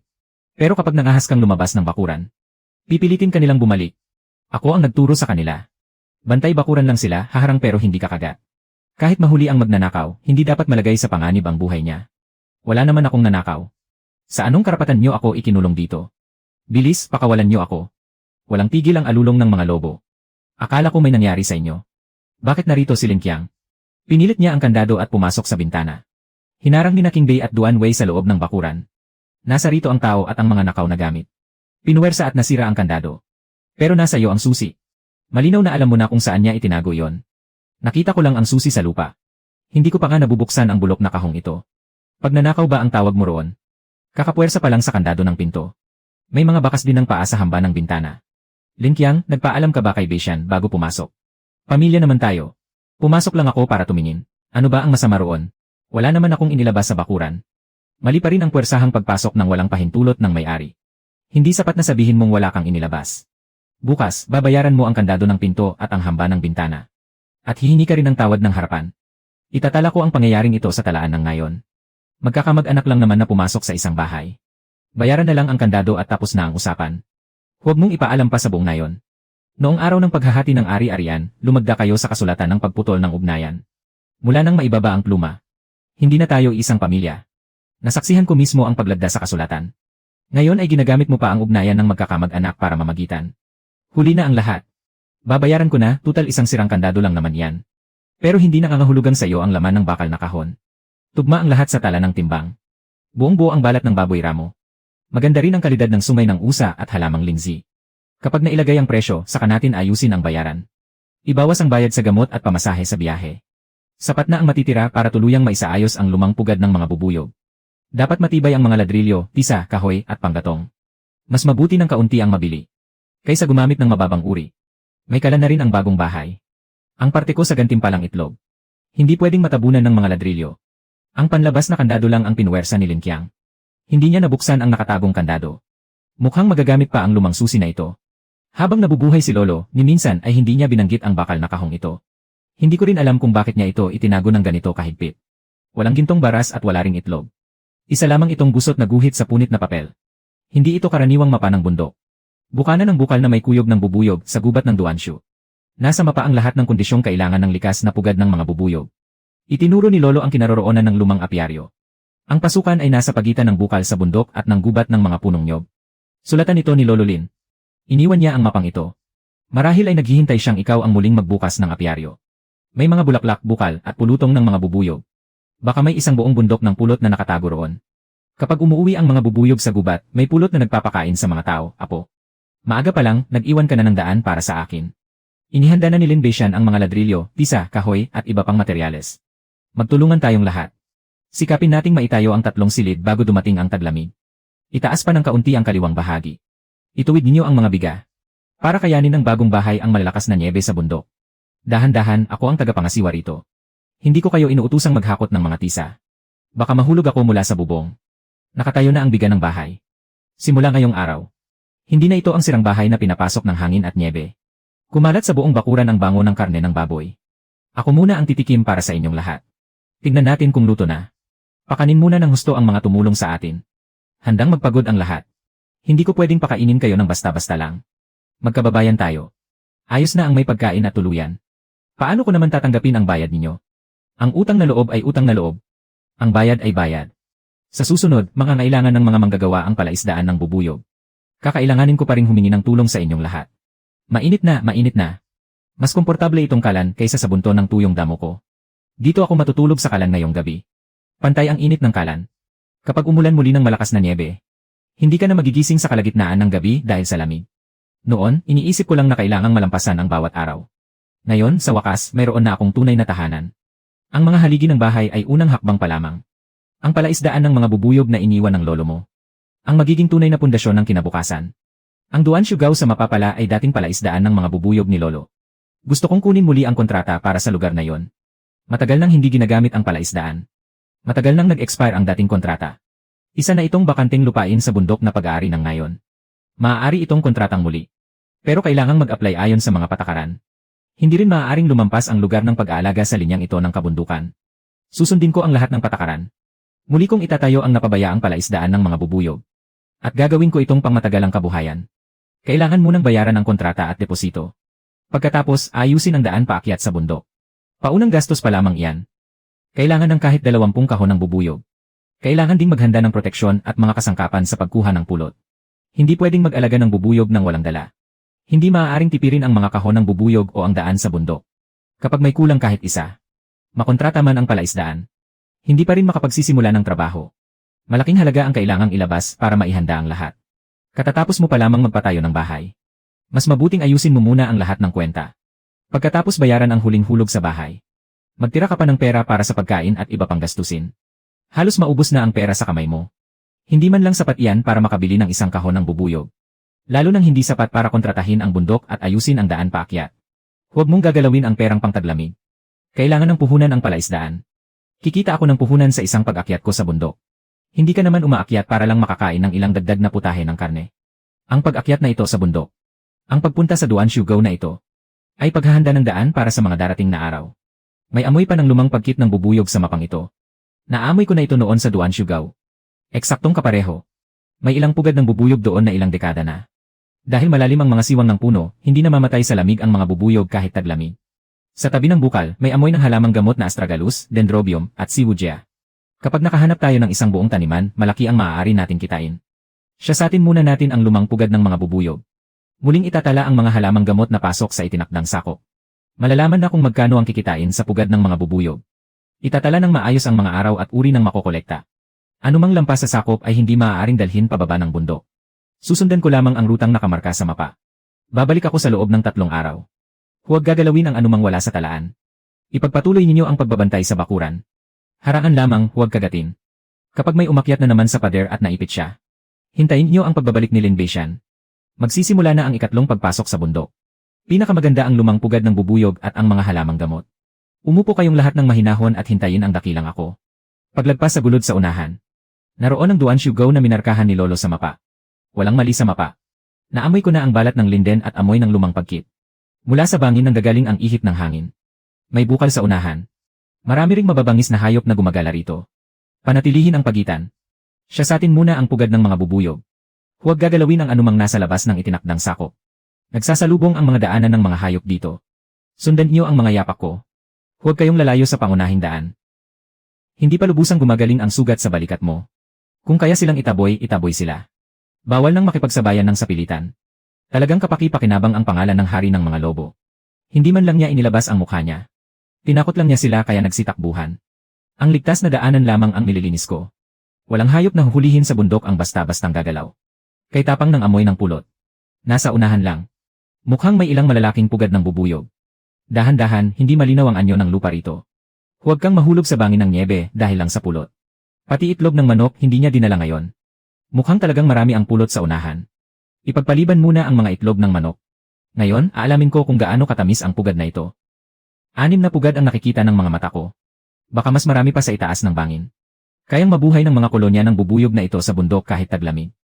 Tiyak na mas matitibay ang mga kolonya nito kaysa sa karaniwang ligaw na bubuyog. Sapat ang dami ng mga punong linden. Hintayin natin ang panahon ng pamumulaklak. Kayang suportahan ng mga halamang nagbibigay ng nektar dito ang maraming bubuyog. May mga kolonya na may mapagkukunan pa ng nektar. Tama talaga ang napili ni Lolo. Hindi nagyelo rito. Umaagos ang tubig mula sa ilalim ng lupa. Mas mataas ng malaki ang temperatura rito kaysa sa lupang nababalutan ng nyebe. Ito ang bukal na hindi natutuyo na nakamarka sa mapa. Kahit taglamig, makapagbibigay ito ng tuloy-tuloy na tubig sa mga bubuyog. Hindi pagyelo ay hindi nangangahulugang hindi malamig. Nagyelo na ang dila ko na parang maliit na tabla. Ilagay ang mga kahon ng bubuyog sa gilid na protektado sa hangin. Malapit sa bukal at nasisikatan pa ng araw. Tamang-tama ang pwesto. Matagal nang abandonado ang pugad na ito. Maaari tayong kumuha ng ilang walang lamang supply ng pukyutan. Ilagay ang mga luma sa kahon para maakit ang mga bubuyog. Bakit hindi kunin lahat ng napakaraming lumang supply ng pukyutan? Kung iuwi natin lahat, hindi ba mas malaki ang matitipid? Kumuha lamang ng sapat para sa pagsubok. Nayayanig ang pundasyon ng kolonya ng bubuyog. Sa susunod na taon, wala nang bubuyog dito. Panatilihin ang kolonya ng bubuyog. Mas mahalaga ito kaysa mag-uwi ng isang banga ng pulot. Sa punong ito pinakamaraming pulot. Papasok ako para tingnan kung may abandonadong hungkag na pugad ng pulot. Sanbao, bumalik ka rito. Tiyakin muna kung may mga bubuyog sa loob. Hindi pwedeng basta ka na lang sumugod sa loob. Sarili naman itong pagkalaglag kaya hindi ito pagnanakaw. Sapat na ang ganito kalaking piraso para sa kalahating buwan kong pagkain. Hindi ito kusang lalabas. Maliban na lang kung sabihin mong hindi maipagpapalit ang pulot sa itlog ng manok. Lin Beishan, huwag mo nang pukpukin. May bagong bakas ng oso sa tabi ng bukal. Wala pang kalahating saglit mula nang umalis siya. Napakalaki ng mga bakas ng paa. Malaking itim na oso yon. At sinusundan niya ang amoy ng pulot. Beishan, bakit hindi kayo nagsasalita? May malaki pa akong tipak ng pulot na di pa nauubos. Wala nang oras para tawagin siya. Nasa ilalim na ng puno ang oso. Ihulog mo ang pulot, Sanbao. Lumabas ka agad sa lungga ng puno. Kagat pa ng isa. Napakasarap ng pulot na ito. Sayang naman kung mawawala. Nasa ilalim na ng puno ang oso. Kapag nagtagal pa tayo, hindi na tayo makakaalis. Makakakuha pa tayo ng pulot. Iisa lang ang buhay mo, lumabas ka agad. Umakyat na siya sa puno, Sanbao. Dumaan ka sa siwang sa itaas. Nako, nakaharang na sa itaas. Sa bilog na butas na lang ako makakalabas. Hinarangan niya ang butas. Naamoy na niya ang pulot. Patay tayo. Sa pagkakataong ito, mapapatay talaga ako ng pulot. Beishan, huwag kang lalapit. Akitin ko siya palayo sa puno. Sakto sa balikat mong sugatan. Huwag mong salubungin ang hampas ng paa niya. Nandito ang pulot ng itim na oso. Kung matapang ka, bumaba ka at humabol. Bumaba na siya ng puno, Sanbao. Pumasok ka muna sa lungga. Umiwas ka, Swekwi. Tingnan mo, itinaas na niya ang kanang paa. Ay. Wala nang oras. Kailangan ko siyang paalisin sa puno. Ay. Nabuwal si Swekwi sa hampas. Kasalanan ko ang lahat ng ito. Pinrotektahan niya ako. Ngayon naman, ako ang haharang sa unahan. Wala siya sa sakop ng pinapayagang pangangaso. Kung kaya naman siyang paalisin, hindi siya dapat patayin. Nakatingin siya sa pugad ng mga bubuyog. Hindi siya aalis hanggat hindi niya nakukuha ang pulot. Gagamit ako ng lumot para gumawa ng usok. Pagkatapos, dadalhin natin ang pulot sa bandang ibaba ng hangin. Matatakpan ng amoy. Susundan niya ang pulot palayo. Malayo na ang nilakad ng itim na oso. Sanbao, lumabas ka na agad. Salo mo ako, manhid na ang binti ko at wala ng lakas. Yakap-yakap mo pa rin ang pulot. Swekwi, muntik ka nang mamatay dahil sayo. Swekwi, patawad. Sayo na ang buong tipak ng pulot. Hindi na ako magiging gahaman. Elnan, huwag ka munang gumalaw. Titignan ko kung umabot sa buto ang sugat ng paa ng oso. Balat at laman lang ang nasugatan. Binawasan ng makapal na nyebe ang bagsik ng tama. Kasalanan ko, masyado akong matakaw. Hindi ko na rin kailangan ang mga itlog ng manok pag-uwi. Tandaan mo lang ang aral, sapat na yon. Nakakalakad pa ako. Huwag mong sisihin ang sarili mo. Hindi nagkataong napadaan dito ang itim na oso. Lumabas siya sa lungga sa silangang bahagi ng puno. May balahibo ng oso at bakas ng paghiga rito. Pansamantalang tinutuluyan niya ito. Ano ang mga itim na bukol na ito? May naamoy pa akong gamot. Kabuti ito sa bulok na punong matanda na. At hindi isa ang piraso rito. Kumpleto ang lahat ng kailangan. Kailangan nating makabalik sa baryo bago dumilim. Hindi ako palihim na kumain. 2 pang itlog ng manok ang kailangan. Ligtas ang daang dinaanan natin. Walang mababangis na hayop sa unahan. Mabuti at nakabalik kayo. Suriin muna natin ang sugat ni Xuequi. Pino at siksik ang hiwa ng laman. Kabuti ito sa matandang puno ng birch. Maayos ang anyo. Mas mataas ang presyo kaysa sa karaniwang ani sa bundok. Hiwalay ang bayad sa pulot. Itira ang mga bubuyog na pangparami. Kumpleto rin ang mga papeles. Sa wakas, sapat na ang perang ito para muling buksan ang apiary ko. Bayad na ng buo ang mga gastusin. Magkakabisa ngayon ang kontrata sa apiary. Gagamitin ang natitirang bayad sa 30 karaniwang bahay pukyutan. Walang kulang 30 kahon. Wala ka bang ititirang baon? Handa na ang pagkain sa daan. Ang pera ay dapat ipuhunan sa pangmatagalang kabuhayan. Itinaas ang mga bahay pukyutan mula sa lupa. Hindi pwedeng mapasok ng tubig ng nyebe ang ilalim ng mga kahon. Itala ang mga kolonya ng reyna mula 1 hanggang 10. Ang mga susunod ay ilaan sa paghahati ng mga pangkat. Itala ang petsa sa bawat kahon. Hindi pwedeng umasa sa alaala lamang sa pag-aalaga ng bubuyog. Sinumang basta magpalit ng numero. Kakanselahin lahat ang gantimpalang itlog. Normal ang mga pasukan ng pugad. Hindi nagulat ang kuyog ngayon. May soro sa kanlurang dalisdis. Napalayas ko na. Binabantayan nila ang mga bahay pukyutan. Babalik ako para bantayan ang bakuran mo. Hindi humihingi ng sahod ang hari ng mga lobo. Mas masipag pa siya kaysa sa tagapamahala. Nakapirmi ng maayos ang mga pugad. Huwag galawin ang kuyog sa labas. Nakaharap sa timog ang mga pasukan ng pugad. Nakasara na ng mabuti ang telang pananggalang sa lamig. Pumasok na ang unang pangkat ng ligaw na bubuyog at kinilala na ang bagong tahanan. Patatagin muna natin ang pangkat na ito. Pagdating ng tagsibol sa kaligtas na paghahatiin ang mga pangkat. Pare-pareho ang lipad ng mga bubuyog. Paano paghihiwalayin ang malakas at mahinang pangkat? Tingnan ang pasok at labas at pakinggan ang tunog. Suriin muli ang mga pasukan at patay na bubuyog. Gumagapang ng magulo o nagsisiksikan. Itala agad ang lahat. Sino ba ang may tiyagang mag-aral ng mabuti? Sino ang unang gagamitin sa apiary sa susunod na taon? Ang berdeng likod at putol na buntot ay babala sa apiary. May gumalaw sa bahay pukyutan. Hindi ito likas na pagtagas. Ang ingay nila ay hudyat na may nanghuhuli. Bakit napakabaho ng kahon? Pinahiran itong lahat ng taba ng baboy. Nakaakit ng itim na oso ang taba ng baboy. Balak ng kabilang panig na wasakin ang buong apiary. Taba ito ng baboy. May halong amoy ng karne. Tiyak na hindi kusang dumikit sa bahay pukyutan. Sadyang iniwan ng isang tao ang amoy sa kahon. Gusto nilang akitin dito ang mababangis na hayop mula sa bundok. Napakatapang ng amoy ng taba. Kahit nasa kabilang panig ng bundok. Mahahanap pa rin ito ng itim na oso sa pagsunod sa hangin. Kapag nakapasok ang itim na oso sa apiary, mawawasak ang mga kuyog, bahay pukyutan at lahat ng puhunan. Box ito ng isang lalaking nasa hustong gulang. May amoy din siya ng taba ng baboy at tabakong hinihitit. Alam niyang sumusunod ang mga lobo sa box. Pagdating niya rito, sadya niyang iniwasan ang makapal na nyebe. May nakasabit na kalahating sintas ng sapatos dito. Kalahating sintas ng sapatos ang nakasabit dito. May amoy pa ng tabakong palagi ang hinihitit ni Linkyang. Magkapareho ang amoy ng sintas at box ng paa. Pero batay lamang dito. Hindi pa mapatutunayang siya nga. Kinalmot at binura ang marka sa sako. Malinaw na ayaw nilang matunton ang pinagmulan. May amoy ng dahon ng tabakong pinausukan sa balat ng punong birch at lumang sabon. Sako ito mula sa bodega ng tindahan ni Majindo. Pinatutunayan lamang nitong galing sa tindahan ang sako. Hindi nito pinatutunayang si Majindo mismo ang nag-utos. Alamin muna kung paano nakuha ni Linkyang ang sako. Saka tingnan kung may ugnayan siya kay Majindo. Ang sintas na nakita sa labas ng apiary. Eksaktong tugma sa natitirang bahagi sa paa mo. Parehong sintas ng sapatos. Lahat ng tao sa nayon ay. Dahil lang may nawawalang bahagi, masasabi na agad ninyong ako ang gumawa. May amoy taba ng baboy ka pa. Huwag mong sabihin yakap mo ang tapayan ng taba ng baboy kagabi habang natutulog. Kakatay lang ng baboy sa bahay namin. Ano naman kung nadikitan ng kaunting taba? Baka may ibang pumulot sa sako ng abaka. Tugma ang sapi ng sapatos. Pero walang nakakita mismo kay Linkyang na pumasok sa bukiran ng bubuyog. Hindi pa kumpleto ang mga ebidensya. Kung walang ebidensya, huwag kayong basta magbintang. Hindi kayang tiisin ni Lin Qiang ang ganitong maling paratang. Galing sa kumpanya ng kalakalan ang sako ng abaka. Hindi ibig sabihin noon ay siya ang nagpahid ng taba. Tiyak na may nag-utos sa kanya mula sa kumpanya ng kalakalan. Hindi ako manghusga ng walang patunay. Pero malalaman ko kung sino ang nangialam sa bukiran ng bubuyog. Sisiyasatin ko ito hanggang luminaw ang lahat. Dapat maalis ang lahat ng amoy ng taba.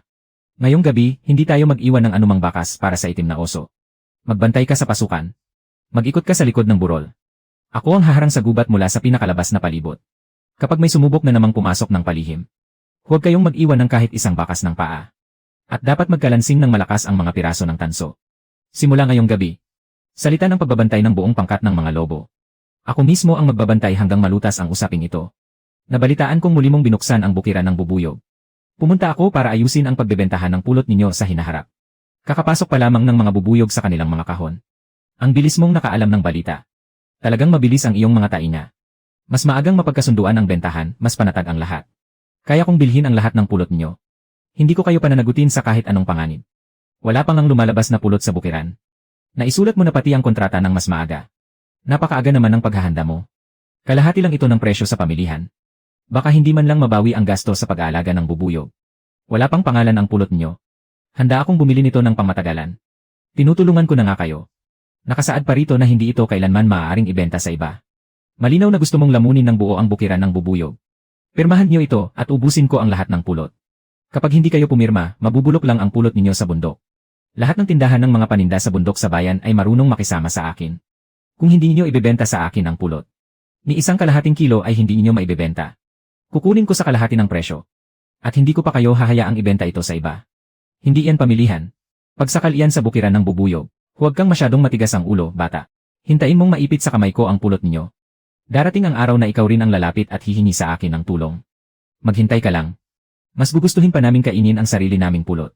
Kaysa ibenta ito sa isang ganid na mga ngalakal na tulad mo. Tama lang na hindi tayo pumirma. Pero kakaunti pa ang unang ani ng pulot. Kailangan muna nating makahanap ng gustong sumubok magbenta nito. Nakita na ni Tagapangasiwa Sun ang mga paninda natin sa bundok. Alam din niya ang kalagayan sa Duan Siugao. Maaari natin siyang pakiusapang tumulong sa pagsubok na ibenta ito. Kung pagsubok na bentahan, dapat malinaw muna ang usapan. Pangsample lang ang isang tapayang ito. Huwag mo itong kunin lahat at ipamigay. Basta maganda ang kalidad ng pulot. Kusang lalapit ang mga mamimili. Hindi kailangang isuko ang kabuhayan natin kay Majindo. Salain muna ang pagkit at mga dumi sa pulot. Huwag dapat mabasa ng tubig tabang ang mga gamit, telang panala o tapayan. Dapat hugasan at patuyuin sa araw ang mga bote. Bawat boteng lalagyan ay may kinalaman sa pangalan ng bukiran ng bubuyog. Dapat malinaw at maningning ang kulay. Ihiwalay ang mga pulot na mas malapot. Hiwalay ang presyo ng karaniwang pulot. Hindi maaaring pagsamahin at ibenta ng sabay. Aling kahon ng bubuyog ito? Kailan kinuha ang pulot? Dapat matunton mula sa bote ang talaan ng bawat bentahan. Ito ang bagong pulot mula sa Kaohsianton. Nakaayos ayon sa grado ang mga bote. Ang unang pangkat ay pangsubok na bentahan lamang. Napakalapot ng pulot na ito. May mag-alis nga ng boteng ito sa bibig ko. Nagutom ng husto ang babwit. Siguradong mauubos ang pulot na ito. Timbangan mo muna ako ng 2 bote. Hindi ka makakapagnakaw ng tikim. Ginawa nitong pinakakumikitang paninda ng kooperatiba. Hitik sa bango ng puno ng linden. Masarap at banayad sa panlasa. Dagdagan mo pa ako ng 2 bote ng pulot na may malagkit na tamis. 6 na bote na lang ng pulot na yon ang natitira. Kakaunti na rin ang natitirang pulot. Kung bibili kayo, bilisan nyo. Ito na ang mga huling bote. Kapag pinalampas nyo ngayon, sa susunod na 6 na kayo makakabili. Pinaghirapan ng napakaraming bubuyog bago ito naging pulot. Naubos lahat ang unang pangkat. Wala nang natirang bote. Tagumpay ang unang bentahan natin. Nabawas na ang lahat ng gastusin. Ito ang tunay na kabayarang natanggap sa unang pangkat ng pulot. Pareho lang, 1 gin ang pulot. Ito ang presyong makukuha matapos ang tinging bentahan ayon sa grado. Eksaktong doble ng alok ni Majindo. Dobleng halaga. Sa pagkakataong ito, may kita ang mga bahay pukyutan. Dapat may mangkok din ng lugaw na may itlog ang dakilang sanbao. Mas mabuting maibenta ng maayos ang unang pangkat. Kaya lalong hindi tayo pwedeng magpadalos-dalos. Dapat muna nating mapangalagaan ang kalidad at ang mga pukyutan.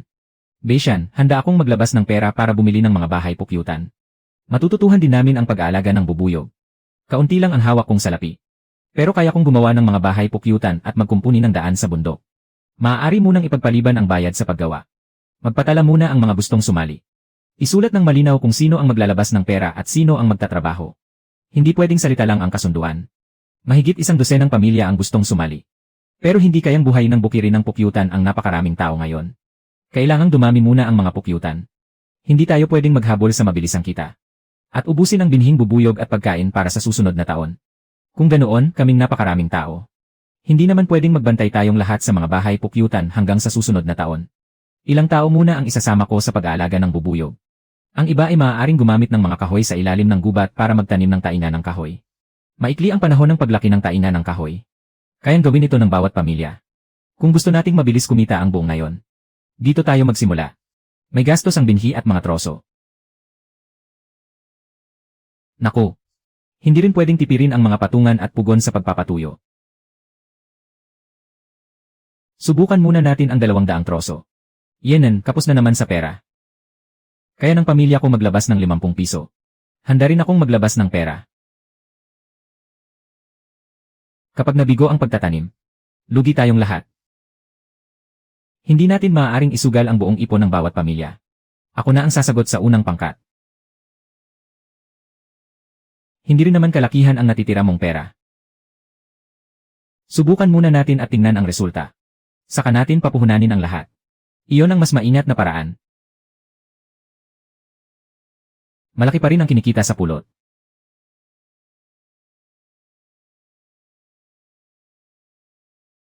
Babalik ako sa bundok para punan ang kakulangan. Ano ang kukunin natin ngayon? Mga binhing nakatala lamang ang kukunin natin. Si King Bay ang magbabantay sa bukana ng hangin. Si Duan Wei naman ang magbabantay sa bagong silungan. Napag-alaman kong hinaharangan niya ang mga tao pero hindi siya nangangagat. Sasama ka rin. Hindi ligtas ang bundok. Kailangan kong sumama. Sa unahan ay may Chow Mui at Jiang Xiang.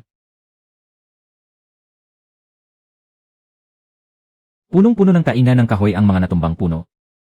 May mga kabuti ng unggoy din sa mataas na lugar. Talagang yayaman na tayo ngayon. Dalhin na natin ang malalaki. Hindi lang ang mga kahoy na may kabuti ang kukunin. Ang mga hinog na kabuti ititira rin para alagaan. Subukan muna natin at palakihin kapag nagtagumpay. Tumigil kayo, may dugo sa unahan. Dugo ito ng tao at bagong tumulo lamang. May dala rin siyang gamot mula sa nayon. Pumasok ang bakas ng dugo sa bangin. Baka buhay pa ang tao. Hindi pa tuyo ang dugo. Baka malapit lang ang nawawalang tao. Sinusundan ng amoy ang dalisdis pababa. Kung buhay pa siya, dapat ay narito pa. Mahahanap pa natin ang mga yamang gubat. Buhay ng tao ang nakataya. Unahin nating iligtas siya. Dito nagtatapos ang bakas ng dugo. Mabigat pa ang amoy ng tao sa loob ng siwang. Hindi tayo makapasok. Sanbao, pumasok ka at magmasid. Huwag mong galawin ang batong nakapatong. Ako muna ang papasok. Kapag may narinig ka, bumalik ka agad at magbalita. Saklolo, may tao ba sa labas? Beishan, nakita ko na si Tio Zhao. Nadiin ng malaking bato ang kanang binti niya. Tio Zhao, paano po kayo napunta sa loob ng yungib na ito? Noon ay may maluwang na bukana sa itaas ng dalisdis. Nang gumuho ang mga bato, nabara ang labasan. Siwang ito para sa pagpasok ng hangin. Sanbao, bantayan mo siya. Ikot tayo sa itaas para iligtas siya. Nasa rito ang pasukan. Sa ilalim ng siwang ng bato, maririnig natin ang boses ni Sanbao. Alisin muna ang mga maluluwag na bato. Hindi pwedeng tamaan si Tio Zhao ng panibagong pagguho. Gagamit ako ng tumid na sanga para maitaas ang bato. Ibinalot ng nyebeng bola ang lubid sa malaking bato. Sanbao, siksikin mo ang kahoy na tulos. Sundin mo ang hudyat ko. Humanda sa buong lakas. Umakyat na ang bato, Sanbao. Mabilis, alisin ang bato sa binti ni Tio Zhao. Nakalabas na ang binti. Pero, Tio Zhao, wala kayong maramdamang kahit ano. Hahawakan ko ang pasan. Alalayan mong mabuti ang nasugatang binti. Dahan-dahan tayong lumabas. Akala ko hindi na ako makababalik. Kayo ang nagligtas sa buhay ko. Tio Zhao, paano ninyo nagawang magtago ng mag-isa sa yungib na ito? Nakasalubong ko ang baboy ramo habang nangunguha ako ng halamang gamot. Napilitan akong tumakas papasok sa maluwang na yungib. Paglingon ko, natapakan ko ang maluwag na bato. Nabara ang labasan. Nadiin din ang binti ko. Mukhang dating tirahan ito ng isang matandang mga ngaso. Marami pang bagay na nakalagay sa estanteng kahoy. Naayos na ang pagkakapirmi ng binti. Pagkatapos nating tingnan ang silid ng mga gamot, bumaba na tayo agad ng bundok. May sungay ng usa at banal na kabuti nga rito. Napakaganda pa ng pagkakapreserba sa mga ito. May kahon ding bakal sa sulok. Nananatili rito ang amoy ni Lolo Beishan. Mga gamit nga ito ni Lolo. Isama muna natin ang kahon na bakal. Itala muna ang iba at saka natin pagpasiyahan. Walang tunog ng metal. Hindi kaya pilak at ginto ang itinago ni Lolo sa loob. Huwag mong gagalawin. May nakasulat na taon at lugar sa bawat balot. Sulit lahat ang sulat ni Matandang Lin. Matagal na niyang balak magtanim. Hindi ito pilak o ginto. Mga binhi ito ng ligaw na ginseng na iningatan ni Lolo sa loob ng maraming taon. Hindi pwedeng mabigatan ang nasugatang binti. Kapag binuhat natin siya pababa ng bundok, baka lalo siyang mapinsala. Nahanap na natin ang tuwid na kahoy at lubid. Gumawa tayo agad ng pansamantalang pasan para kay Tio Zhao. Makitid ang bangin sa bundok. Ako ang mauuna at maghahanap ng daan. Ikaw ang humawak ng maayos sa sugatang tao. Nagliligtas na nga ng buhay, bumubuhat pa ng tao. Ang kabutihang ito, hindi ko malilimutan habang buhay. Ako si Zhao Yushen. Madulas ang daan sa unahan. Dahan-dahan tayo. Huwag na nating maalog ang sugatang binti ni Tio Zhao. Tumigil ka, may baboy ramo sa unahan. Sinundan tayo dahil naamoy nito ang masangsang na dugo ng sugatan. Hindi tayo ang pakay nito. Ang pakay nito ay si Tio Zhao na hindi makakilos. Sanbao, bantayan mo si Tio Zhao. Walang gagalaw ng walang pahintulot. Bumalik ka, Sekui. Kakagaling pa lang ng dati mong sugat. Hindi mo siya kayang harangan ng harapan. Hindi maigalaw ang kain. Kapag umatras ako, tatamaan ng mga pangil niya ang sugatan. Sekui, huwag kang makipagsapalaran. Nasa kamay na ni Beishan ang sibat. Ilang hakbang pa ang ilayo mo sa kanya. Kumabig ka sa kaliwa at akitin siyang pumasok sa pagitan ng dalawang malaking bato. Sasalubungin kita roon. May ugat ng puno sa ilalim ng paa ni Sekui. Tumalon ka agad, nasa iyo na ang mga pangil niya. Gasgas lang ito. Beishan, huwag mong hayaang muling sumugod ito sa kain. 2 beses mo na akong ipinagtanggol. Ako naman ang haharap sa kanya ngayon. Halika rito, hayop. Ang sugatan sa unahan ay hindi mo biktima. Hindi makaliko rito ang katawan niya. Kapag nakapasok na siya, diretso na lang ang takbo niya. Nakapapasok na siya sa bangin. Nasugatan ang kaliwang balikat. Kikiling ang katawan niya sa kanan. Dahil sa pagkiling na yon, napipisil si Beishan. May siwang nang lumitaw sa harap ng dibdib niya. Dahil nasugatan ng biktima, kailangan muna siyang malapatan ng lunas. Pagbalik sa nayon, magpaparehistro ako at magsusumite ng ulat. Hindi malalim ang sugat. Pero hindi mo na kayang buhatin ang kain. Ako na ang bahala sa natitirang daan. Nandito lahat ng binhi ng kabute, mga produktong gubat at ang kahong bakal. Walang naiwan ni isa sa loob ng yungib. Unahin nating dalhin si Zhao Yushan sa klinika. Magpapadala ako ng mga tao para kunin ang baboy ramo at mga produktong gubat kasama mo. Unahin muna natin ang sugat ni Sekui. Kung hindi dahil sa pagharang niya, matagal na sanang napugto ang buhay ko. Matapos ang pagpaparehistro at beripikasyon, ang baboy ramo ay itinuturing na yamang nakuha sa panganib. Malinaw din na itala kung saan nagmula ang mga produktong gubat. Hindi ibebenta ang mga binhi ng kabute at ginseng. Iyan ang saligan ng pagpapaunlad ng industriya sa hinaharap. Ibawas muna ang gasto sa gamot. Ang matitira ay gagamitin pa rin sa pagtatayo ng unang kulungan ng tainan ng kahoy. Kumpleto na ang kulungan, mga punla ng kabute at mga gamit sa pagpapatuyo. Maaari nang simulan ang pag-aalaga at pagbebenta ng tainan ng kahoy. Hindi sila narito para bumati. May nahuli na naman sa bakuran na palihim na pumasok. Huwag niyo silang hayaang lumapit. Ililipat ko lang ang pugad na ito para sa'yo. Hindi mo kinuha ang karaniwang pugad. Pugad ng reyna ng mga bubuyog ang pinili mong kunin. Talagang balak mong putulin ang pinagmumulan ng kabuhayan ng taniman ng pukyutan. Noong nakaraan, ninakaw mo ang kahong bakal. Ngayon naman, ninakaw mo ang pugad ng reyna. Lin Qiang, sino ang nag-utos sa iyo na pumunta rito? Nasa kandungan mo ang kahon ng pugad ng reyna. At ngayon sasabihin mong napadaan ka lang. Nasa iyo ang telang pantakip, pambukas ng pugad, at kutsilyo. Malinaw na balak mong nakawin ang buong pugad ng reyna. Ililipat ko lang sana yon sa lugar na ligtas sa hangin. Sino ba ang nakaalam na bigla kayong lulusob, mga lobong ito? Kapareho ito ng telang ginamitan ng taba ng baboy noong nakaraan. Naglakas loob ka pang sabihin hindi ikaw ang sumira sa taniman ng pukyutan. Nahuli ang tao at nakuha ang mga ninakaw na gamit. Tugma rin ang lumang tali ng sapatos at telang pamunas. Wala nang silbi ang pagtanggi mo. Nataranta ang kuyog ng mga bubuyog. Nasira ang kahon ng pugad. Dapat mong bayaran ang lahat ng aktual na pinsalang ito. Walang maaaring bawas kahit isang kusing. Pansamantalang inaalisan si Lin Qiang ng karapatang sumali sa kooperatiba. Iyan ang alinsunod sa mga tuntunin ng ngayon. Hindi na ako kukuha ng higit sa nararapat sa akin. Pero hindi rin pwedeng basta na lang malugi ang kooperatiba. Gagamitin lang natin ang mga patay at pinutol na kahoy. Walang buhay na puno ang pwedeng basta na lang putulin. Pare-pareho ba ang lalim ng butas? Kung mas maraming kabute ang ilalagay, mas mabilis ba itong lalaki? Hindi ibig sabihin na mas marami, mas maganda. Ang lalim ng butas at ang takip ay hindi pwedeng basta na lang.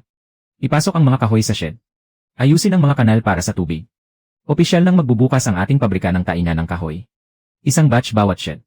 Bawat piraso ng kabute ay dapat may numero. Para kapag may problema, malalaman natin agad. Ang mga ligaw na kabute, subukan muna sa maliit na dami. Kapag stable na ang paglaki, saka lang natin ipagpapatuloy ang pagpaparami. Kapag masyadong tuyo, hindi lalaki ang mycelium. Kapag masyadong basa, madali itong mabulok. Bawat pagdidilig, kailangan itala. Kahit gaano karaming tubig ang ininom ng taina ng kahoy, kailangan itala. Mas detalyado pa itong talaan kaysa sa pag-aalaga sa akin. Tapos na ang paggawa ng shed. Isama na rin natin ang mga kahoy ng aming pamilya para sa pagtatanim. Ang unang batch ay 200 piraso lang. Hanggat walang nakakakita ng resulta. Hindi natin pwedeng punuin agad ang buong lugar. Kung malugi, sa akin na lang. Mas mabuti pa rin kaysa makita ang iba na kumikita muna. Hindi pa stable ang mga kabute. Kung masyadong mabilis ang pagpapalawak. Hindi lang isa o dalawang pamilya ang malulugi. Umusbong na, ang mga kabute mula sa numero 23 hanggang 30 ay umusbong na. Ang mycelium ay kumalat na sa loob ng kahoy. Ang unang batch ng pagtatanim ay matagumpay. Talagang lumaki. Pagkatapos nito, ang paglilipat ng tubig at pagbabaliktad ng kahoy. Araw-araw akong pupunta para gawin yan. Matuto muna sa mga patakaran. Bago pag-usapan ng pagpapalawak. Sino man ang magtrabaho ng masipag. Sila ang unahin sa susunod na batch. Sa silangang dalisdis, mga lobo lang ang nakabantay. Walang galaw ng tao sa shed. Ang aso ang magbabantay sa hangin. Ang putol ulo ang magpapatrolya sa likod ng dalisdis. Ang kabut shed sa araw ay ipinagkatiwala kay Tswekwi. Sa araw, bantayan ang taina ng kahoy. Sa gabi, bantayan ang bakuran. Mas abala pa ang hari ng lobo kaysa sa ating lahat. Hindi pa lubusang gumagaling ang sugat. Ngayong gabi, bantayan lang ang gate ng bakuran. Huwag ka nang mag-isa pang lumayo. Walang patak ng ulan sa nayon. Bakit patuloy na kumukulob sa itaas ng ilog? Hindi yan kulob. Malaking dami ng tubig bundok ang bumubuhos pababa sa kanal. Grabe! Nagbabala ang buong kawan ng lobo. Ang malakas na ulan sa itaas ng ilog ay naging baha sa bundok. Diretso ito sa kabute shed. Sa loob ng 1 minuto, aabot ang tubig bundok sa unang batch ng kabute shed. Ang baha ay galing sa kanlurang kanal. Hukayin muna ang pangunahing kanal. Ilipat ang tubig sa silangang dalisdis. 2 tao bawat bahay. Dalhin ang mga kagamitan. Ngayong gabi, kailangan nating bantayan ang batch ng kabute na ito. Ang ilalim ng kanal ay dapat may slope. Ang lahat ng nahukay na lupa ay ilagay sa ilalim ng shed. Palapit na naman ang tunog ng tubig. Sa loob ng 1 minuto, bilisan niyo pa ang inyong mga kamay. Ang kabute ay takot sa tubig. Ilagay muna sa kahoy na kahon. Dalhin lahat sa mataas na lugar ng komite ng nayon. Nandito lahat ng talaan. Kung mawala ang isa, hindi na magtutugma sa mga kabute. Paghiwalayin ang sariwa at tuyo. Huwag na huwag paghaluin. Hindi rin pwedeng basta na lang itambak sa lupa. Nailipat na lahat ng mahalagang bagay. Ang natitira ay kung kakayanin ng kanal ng tubig. Si Tio Wang ay naglilinis pa ng kanal sa itaas ng ilog. Matanda na siya. Mabagal ang paghakbang. Walang bakas na bumalik. Malamang na natrap siya sa unahan dahil sa pagtaas ng tubig sa kanal. Ipaubaya sa mga taga nayon ang pagbabantay sa taniman ng kabute. Tswekwi, dalhin mo ang mga aso at maghiwa-hiwalay kayo para maghanap. Kapag may sumagot, tumahol ka ng malakas. Maghanap muna kayo, huwag lalapit sa pangunahing kanal ng baha. Abot tuhod na ang tubig. Puro maluwag na bato ang nasa ilalim ng kanal. Huwag na huwag kayong tatawid ng direkta. May mga troso sa ibaba na humaharang sa tubig. Doon ay makipot ang kanal at mababaw ang tubig. Maaaring gamitin ang mga troso para makatawid. Iyo Zhao, itali mo ang lubid sa iyong baywang. Hawakan mo ang troso at dahan-dahang lumakad papunta rito. Mabuti na lang at nahanap ni Tswekwi ang mababaw na bahagi. Kung naantala pa tayo ng sandali, hindi ko na talaga siya maililigtas. Nandyan na ang baha. Ang mga tuyong sanga at bato sa unahan ay tinangay na lahat. Ang kubong iyon ay hindi man lang nahukayan ng kanal. Sa isang kisap mata, tinangay na ito ng tubig.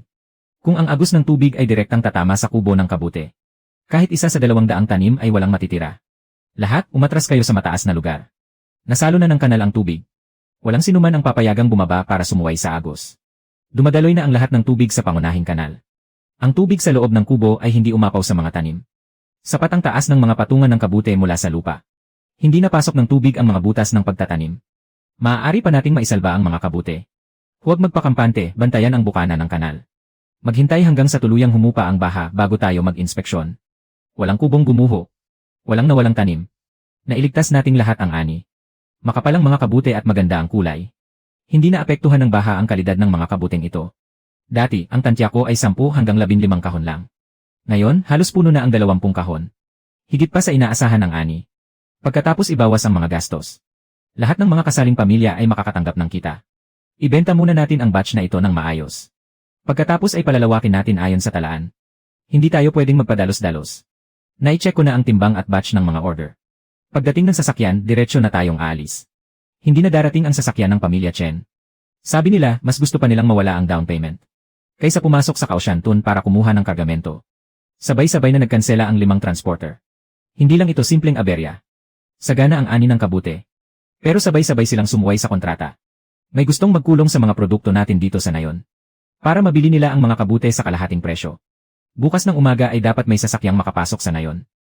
5 transporter ang sabay na sumuway sa usapan. Ikaw nga ang nagpasara sa mga sasakyan.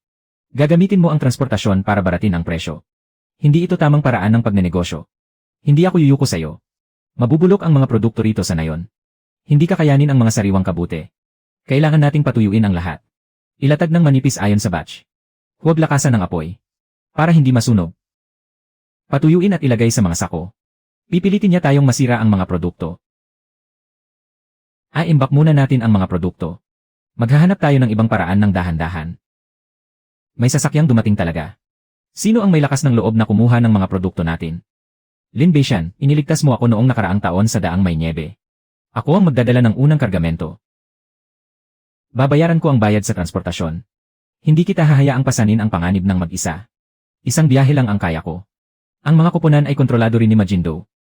Ang tulong ng ibang tao ay pang-emergency lang. Ano ang gagawin natin sa susunod na batch? Kailangan kong bumili ng lumang sasakyan. Para hawak ko ang kontrol sa transportasyon. Kailangan din nating magpatayo ng malaking pasilidad para sa pagpapatuyo. Hindi nakakayanin ng maliit na kalan ang pagpapalaki ng produksyon. Ang sasakyan at ang mga kagamitan sa pagpapatuyo. Iyan ang pundasyon para sa pangmatagalang pag-unlad. Ang gasto sa pagkukumpuni ng lumang sasakyan at gasolina ay napakalaki. Kahit maibenta ang lahat ng kabute, hindi pa rin sapat ang kikitain. Hindi natin pwedeng galawin ang pondo para sa pukyutan at mga taniman ng kabute. Ako na lang ang bahala sa kulang. Hindi pwedeng tumigil ang buong baryo. Ika-5 beses na nating pagpasok sa bundok. Saan nating bahagi ng bundok susubok ngayon? Sa labas ng Huxiaoling. Maghahanap lang tayo ng mga mamahaling yaman ng bundok. Kapag may panganib, umatras agad. Huwag nang makipagsapalaran. Ikaw ang magbabantay sa harap, Suekui. Ako ang magbabantay sa hulihan. Madulas ang daan dahil sa natitirang niebe. Sumunod lang kayo sa mga bakas ng paa ko. May amoy ng gamot sa hangin. Mas matapang pa kaysa sa linzi. Ang amoy ay nanggagaling sa niebe sa unahan, dala ng hangin. Nasa loob ng gubat ang amoy ng gamot. Siguradong hindi tayo nagkakamali. Suekui, bakit ka huminto? Ano ang nasa unahan? Sariwang amoy ng tigre. Hindi pa nawawala ang mga bakas ng kalmot at ang amoy. Nasa loob din ang kahon ng gamot. Baka binabantayan ng matandang tigre ang kayamanan. Huwag na tayong lumapit pa. Teritoryo ito ng tigre sa Hilagang Silangan. Bago pa ang mga bakas ng tigre. Malamang na nasa loob lang ng gulod ang hari ng bundok. Alam ko ang panganib. Pero kailangan ng buong baryo ang kikitain mula sa kabute. At ang amoy ng gamot ay nasa loob din ng gulod. Higit pa rito, mas matapang ito kaysa sa lingzi sa kuweba. Hindi tayo hahabol sa tigre, hindi tayo magpapakabulagsak. Kapag nahanap na ang yaman, aalis agad tayo. Ang lakas ng espiritu ng bundok ay higit pa sa itim na oso. Hindi kita siguradong mapoprotektahan. Pwede kang maghintay sa pasukan. Hindi kita pipiliting pumasok. Dahil hindi kita mapipigilan. Ako na lang ang mauuna sa paglakad. Huwag kayong magpumilit. Kapag naputol ang kahon ng gamot, babalik agad tayo. Nandito lang ang kahon ng gamot. Sa ilalim ng lupa ay puno ng mga ugat ng ginseng. Ngayon lang ako nakakita ng ganito kalaking ligaw na ginseng na may 6 na dahon. Ngayon lang talaga. Huwag mong hukayin, sa tabi ng matandang ginseng ay may mga batang usbong pa. Hindi lang ito isang lugar. Ang buong gilid ng bundok ay may parehong amoy ng gamot. Makapalang lupa at nakatalikod sa hangin. Sapat ang liwanag. Tamang-tama para sa paglaki ng ligaw na ginseng. May malalaking ginseng at may maliliit din. Para itong likas na imbakan ng ginseng. Ito ay isang likas na taniman ng ginseng. Hindi natin pwedeng putulin ang mga ugat dahil lang sa sasakyan. Pangalagaan natin ang lugar na ito. Mas mahalaga ang halaga nito sa hinaharap kaysa sa isang beses na paghukay. Huwag mong galawin ang mga palumpong, may nakatagong bitad na alambre sa loob. Kapag humigpit ang ganitong uri ng bitad. Habang nagpupumiglas, lalong humihigpit ang pagkakasakal. Hindi lang ito isa. Ang buong daanan ng mga hayop ay may amoy ng bakal mula sa mga estranghero. Umiwas muna tayo at bumalik para magulat agad. Hindi natin pwedeng hayaang makasakit pa ang mga bitad na ito. Bakas pa rin ito ng paa ng oso. Pero napakagaan ng paglapag ng hulihang paa. Sugatan siya. Kakatulo lang ng dugo, hindi pa natutuyo. Balahibo ito ng tigre. Malamang na nasagi ng oso ang bitad ng mga mangangaso. Ang sugatang mabangis na hayop ang pinakamapanganib. Alam na niyang nandito tayo. Nagsiliparan na ang mga ibon. Siguradong may malaking nilalang sa malapit na nagmamasid sa atin. Lumapit sa puno. Huwag mong hayaang magkalat tayo dahil sa niebe. Nagbababala sa atin si Shanjun. Nasa itaas siya sa dalisdis ng niebe. Lumabas na siya. Mas malaki ng ilang ikot ang Northeast Tiger na ito kaysa sa Suekui. Huwag mong tingnan ang sugat niya. Dahan-dahan kang umurong. Huwag kang lilingon at tatakbo. Ginawa niyang sandata ng mga mangangaso ang Zenshan Spears. Naku, may bakal na kawad pa sa binti niya. Kaya pala pag may nakikita siya, para siyang handang makipagpatayan. Bumagsak si Beishan.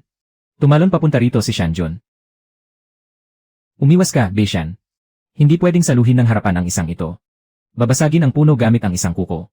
Sobra na rin ang lakas ng hayop na ito. Hindi pwedeng sagupain ng harapan. Ang pwede lang ay ilihis ang bagsik niya palabas. At hahabulin pa niya. Beishan, huwag mong hayaang makalayo sa harap mo ang mahabang sibat. Hindi pa matatag ang tayo ni Beishan. Tumalo na naman si Shanjun. Gusto niya yatang tamaan si Beishan.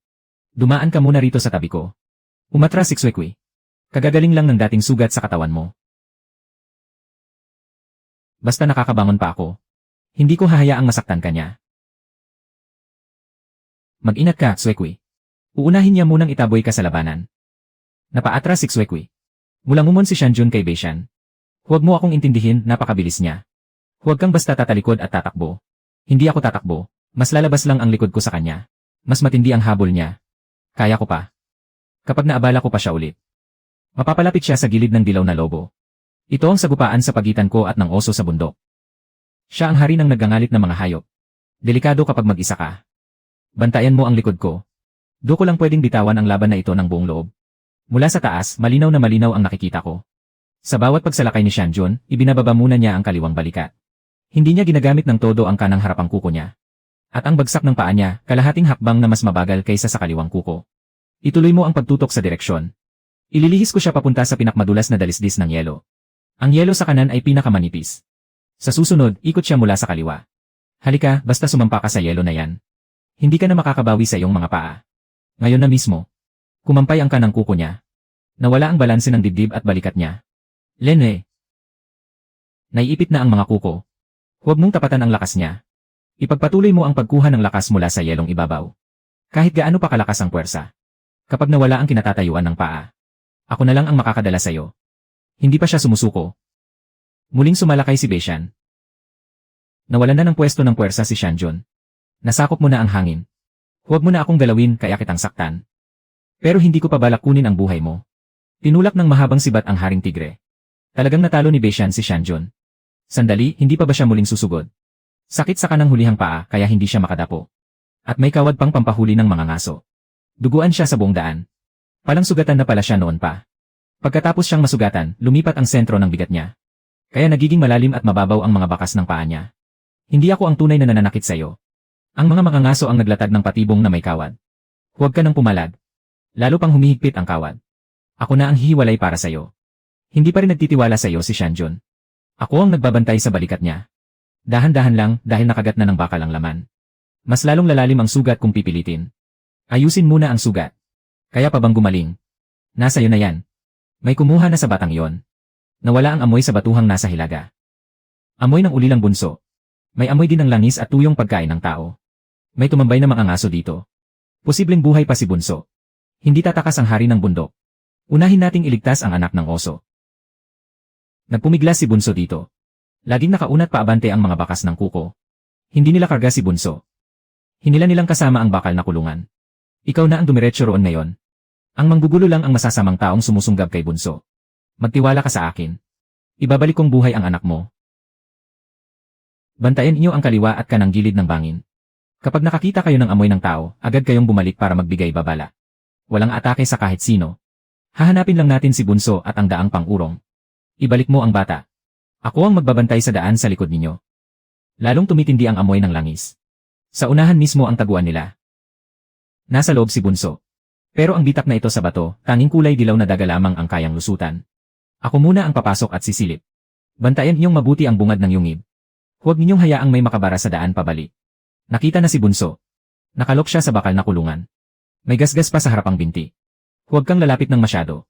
Hanapin muna ang pwesto ng pinto ng kulungan at ng kadena ng kandado. Kapag may daan na, makakalusot tayo. Nasa labas si Xuequi na nagbabantay. Walang papasok kahit sino pa. Malapit nang mabuksan ang kandado. Pero bunso, ituturing mo na bang tagahuli mo ako? Huwag kang matakot, hindi kita huhulihin. Naghihintay sa labas ang iyong ina. Nabuksan na ang kulungan. Hintayin natin siya mismo ang lumabas. Walang lalapit. Walang lasa ng gamot. Wala ring pait. Hindi nalagyan ng laso ng pirasong karne na ito. Mga bata, sumusunod lang ito sa amoy ng karne. Sa labas makikita mo ang nanay mo. Huwag kang maingay.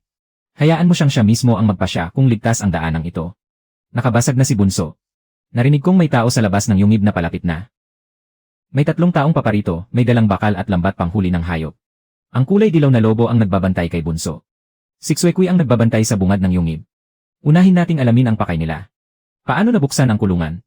Siguradong nasa loob pa ng yungib ang asong iyon. Ipalit mo sa kanila si Bunso at ang pwesto sa gilid ng bangin. Kaya ko pa kayong pababain ng bundok. Sa silangan may hukay na hinukay nila. Huwag muna tayong sumugod ng padalos-dalos. Bago pa ang amoy ng hukay. Hindi pa gumagana ang bitad. Palitan ko ang direksyon ng tali. Hayaan nating sila mismo ang mahulog sa bitad. Lalabas ako mula sa likurang tahi. Ako ang bahala sa paghatid ng tao roon. Ako ang bahala sa paghatid ng tao roon 11,111. Nasa rito ang tuyong pagkain. Kayong 2 sakim, sumama kayo sa akin. Ninakaw ng hambog na iyon ang pagkain ng aso. Dali, mahulin niyo siya. Huwag kayong masyadong lumayo. Nasa kuweba pa ang batang tigre. Sa unahan na ang sanga ng ilog. Ako ang tatalon mula sa kaliwa. Huwag ninyong hayaang makatakas siya. Diretsyo ninyong habulin. Aray, saklolo. Sarili natin ang hukay na ito. Yung natira, ibigay mo sa akin. Ikutin niyo ang batang tigre. Ako na ang haharap sa'yo. Tapos ilalabas natin ang batang tigre. Bumait na lang sa kagat ni Xuequi ang hita niya. Huwag mo siyang palapitin. Pakawalan mo ang hayop na yan, nakakakagat pa ako dito. Bumagsak ang sibat na bakal. Wala ka ng pag-asa manalo. Ang kapirasong tela ay mula sa kuweba at diretsyo hanggang sa daan sa bundok. Ibig sabihin, ito ang hudyat ng paghingi ng tulong ng Beishan. Sundan agad. Dumating na ang pangkat ng kagubatan ng tigre. Ihilig ang mga sandata, huwag kayong gagalaw. Nasa loob ang mga palatandaan ng bitag na bakal na lubid. Kumpleto na ang mga ebidensya. Ayos lang ang bata. Dahan-dahan kang pumunta at hanapin ang nanay mo. Umuwi na ang cub. Wala nang masamang balak siksukon. Iniligtas mo ang anak ko. At pinatawad mo rin ako. Hindi kita sinasakop. Ayokong makita kayong napapahamak. Sumabay tayo sa agos ng bundok. Dadalahin niya tayo sa ibang lugar. May hinog na ginseng dito. Walang mga punla sa paligid. 2 lang ang aanihin. Mag-iwan ng supling para sa embankment. Para hindi masaktan ang ugat ng ginseng. Kayang pantayan ng perang ito ang kalahating kulang sa pagbili ng lumang kotse. Bakit kumikinang ng ganyan ang guhit ng tigre? May tunog sa pagitan ng mga punong mahahaba. Yumuko ka ng mababa, kapatid sa bundok. Bigla na lang bumukas ang lihim na lagusan. Tala-arawan iyon ni Lolo. At may buong marka pa ng mga puno sa bundok. Hindi ito mapa ng kayamanan. Kung hindi, buong mapa ito ng matarik na lambak. Napakaraming ginseng dito. Isa lang ang mahukay, sapat na para umaray ka sa saya. Isa lang ang kukunin. Ni isang punla ng ginseng ay hindi gagalawin ang natitira. Naiwan ang inang ginseng sa dalisdis. Sa susunod na taon pa siya muling magbubunga. Kapag nahukay, masisira ang lupa sa paligid. Hindi pwedeng putulin ang ugat ng ginseng na ito. Maghukay pa tayo ng 2. Magkakaroon na tayo ng lumang kotse at pampatuyo na silid. Isang beses lang mabebenta ang ginseng. Pero ang mga punla, taon-taon namang dumarami. Napakagaan na binhi niyan. Mas mahal pa yan kaysa ginseng na hari. Bantayan niyo ang dalisdis na may inang ginseng. Kapag yumaman tayo, hindi lang ito ang makukuha natin. Kumpleto ang anyo ng ginseng. Kumpleto rin ang tala. Pwedeng bilhin bilang espesyal na grado. Kalkulahin ayon sa sahod sa paggawa. Sa pag-alis pa lang, kailangang maisulat na sa resibo. Napagawa na ang makina. Kaya pa rin gamitin ang chassis at kabina. Ipapalit ang kabayo sa truck para sa ginseng. Sa susunod, hindi na kailangang magmakaawa. Makabili man lang ng lumang kotse. Ang matitirang pera ay kailangang ilagay lahat sa produksyon. Unahin nating upgrade ang silid pangpatuyo. Hindi pwedeng umasa pa ang Goodyear sa mabagal na pag-ihaw sa maliit na kalan. Ang gatas ng prutas at bote ng takip. Pwede na ring iisa ang labasan ng nectar ng hawthorn. Dapat hiwa-hiwalay ang bodega ayon sa batch. Hindi pwedeng pagsamahin ang pulot at Goodyear. Sa ibabang palapag ilagay ang Goodyear. Ang pulot ay ilagay sa pagitan ng mga kahoy na divider. Huwag ninyong hayaang magbanggaan ang mga bote. Tama lahat ang timbang at batch. Sa pagkakataong ito, wala nang makakapigil sa truck sa labas ng bayan. Sariling kargada, sariling sasakyan. Tingnan natin kung sino ang makakababa pa sa presyo natin. Malinis ang mga paninda. Pero pareho ang balot. Maaari na itong maging tuloy-tuloy na supply sa hinaharap. Ibinawas na ang gastos at ang pondong panimula. Ang natira, hatyan ayon sa dami ng trabaho. Sa pagkakataong ito, hindi lang paninda ang naibenta. May natira pang sasakyan at kagamitan. Mula ngayon, formal lang na itatag ang kooperatiba ng kalakal sa bundok Haesong. Sa lahat na ang negosyo, dapat ding ilantad ang mga libro at mga tuntunin. Kumusta na ang mga pugad ng pukyutan, ang mga taniman, at ang paghahatid ng mga paninda? Panahon mo nang magpahinga. Hintayin na lang nating matapos ang anihan sa Taglagas. Ayusin na natin ang kasal. Pwede nang magpakasal. Ang mga utang ng kooperatiba, sabay-sabay pa ring asikasuhin. Sang-ayon ako. Sa handaan, kailangan mo akong iwanan ng isang mangkok ng itlog ng manok. Sino ang nagpasok ng mga troso na ito sa bakuran? Ako si Gao Wanshan. Ang kagubatang ito ay sakop na ng kontrata ko para sa pagtutroso. Lahat ng minarkahan nila ay pugad ng pukyutan. Ang matatandang puno na pinagkukunan ng pulot. Magsisimula na ang pagputol pagkalipas ng 3 araw. Kung sino ang humarang sa daan, siya ang mananagot sa pinsala. May marka at bilang ang mapa ng kabundukan. Bahagi ng kagubatan ay sakop ng kontrata ko. Kagubatan ang puputulin. Wala na ang pinanggagalingan ng pulot ng mga bubuyog. Paano pa mabubuhay ang pugad ng pukyutan? Kapag may opisyal na selyo, ayos na ang koordinado. Kailangang isaayos muli ang linyang hangganan na ito. Kumpleto na ang mga papeles. Pagkalipas ng 3 araw, gaya ng dati, magsisimula ang trabaho. Walang makapipigil. Nandyan pa rin ang lumang mga dokumento. Pagsamahin muna ang 2 mapa ng kabundukan at ikumpara. Inilipat ng bagong mapa ang isang lambak ng bundok sa silangan. Ilang ikot pa at aabot na sa kagubatan. Tugma ang mapa ng lolo at ang lumang tala. Dapat nasa kanluran ng Siting 5 ang tunay na hangganan. Hindi tumutugma ang mga koordinado. Kailangang itigil muna ang pagtutroso. Maghintay hanggang lumabas ang resulta ng muling pagsukat. Bago pa man magpunta para sa pagsusuri. Ni isang puno, hindi pwedeng putulin. Pawang sama-samang pukayan ng buong nayon ito. Kung gayon, hintay na lang ang handaan. Ngunit naantala ang schedule. May dapat managot sa pinsala. Ibinigay na ng may-ari ang utos. Ngayong gabi, magsibagsak muna tayo ng ilang puno sa labas na bahagi. Para magmukhang tapos na ang lahat. May nakapasok sa bakuran. May dala pa siyang amoy ng bagong hukay na lupa. Kapag nawala ang mga papel, tapos na. Sino pa ang makapagpapatunay na ang bangin na iyon ang tunay na hangganan? Ilagay ang mapa at ang piko.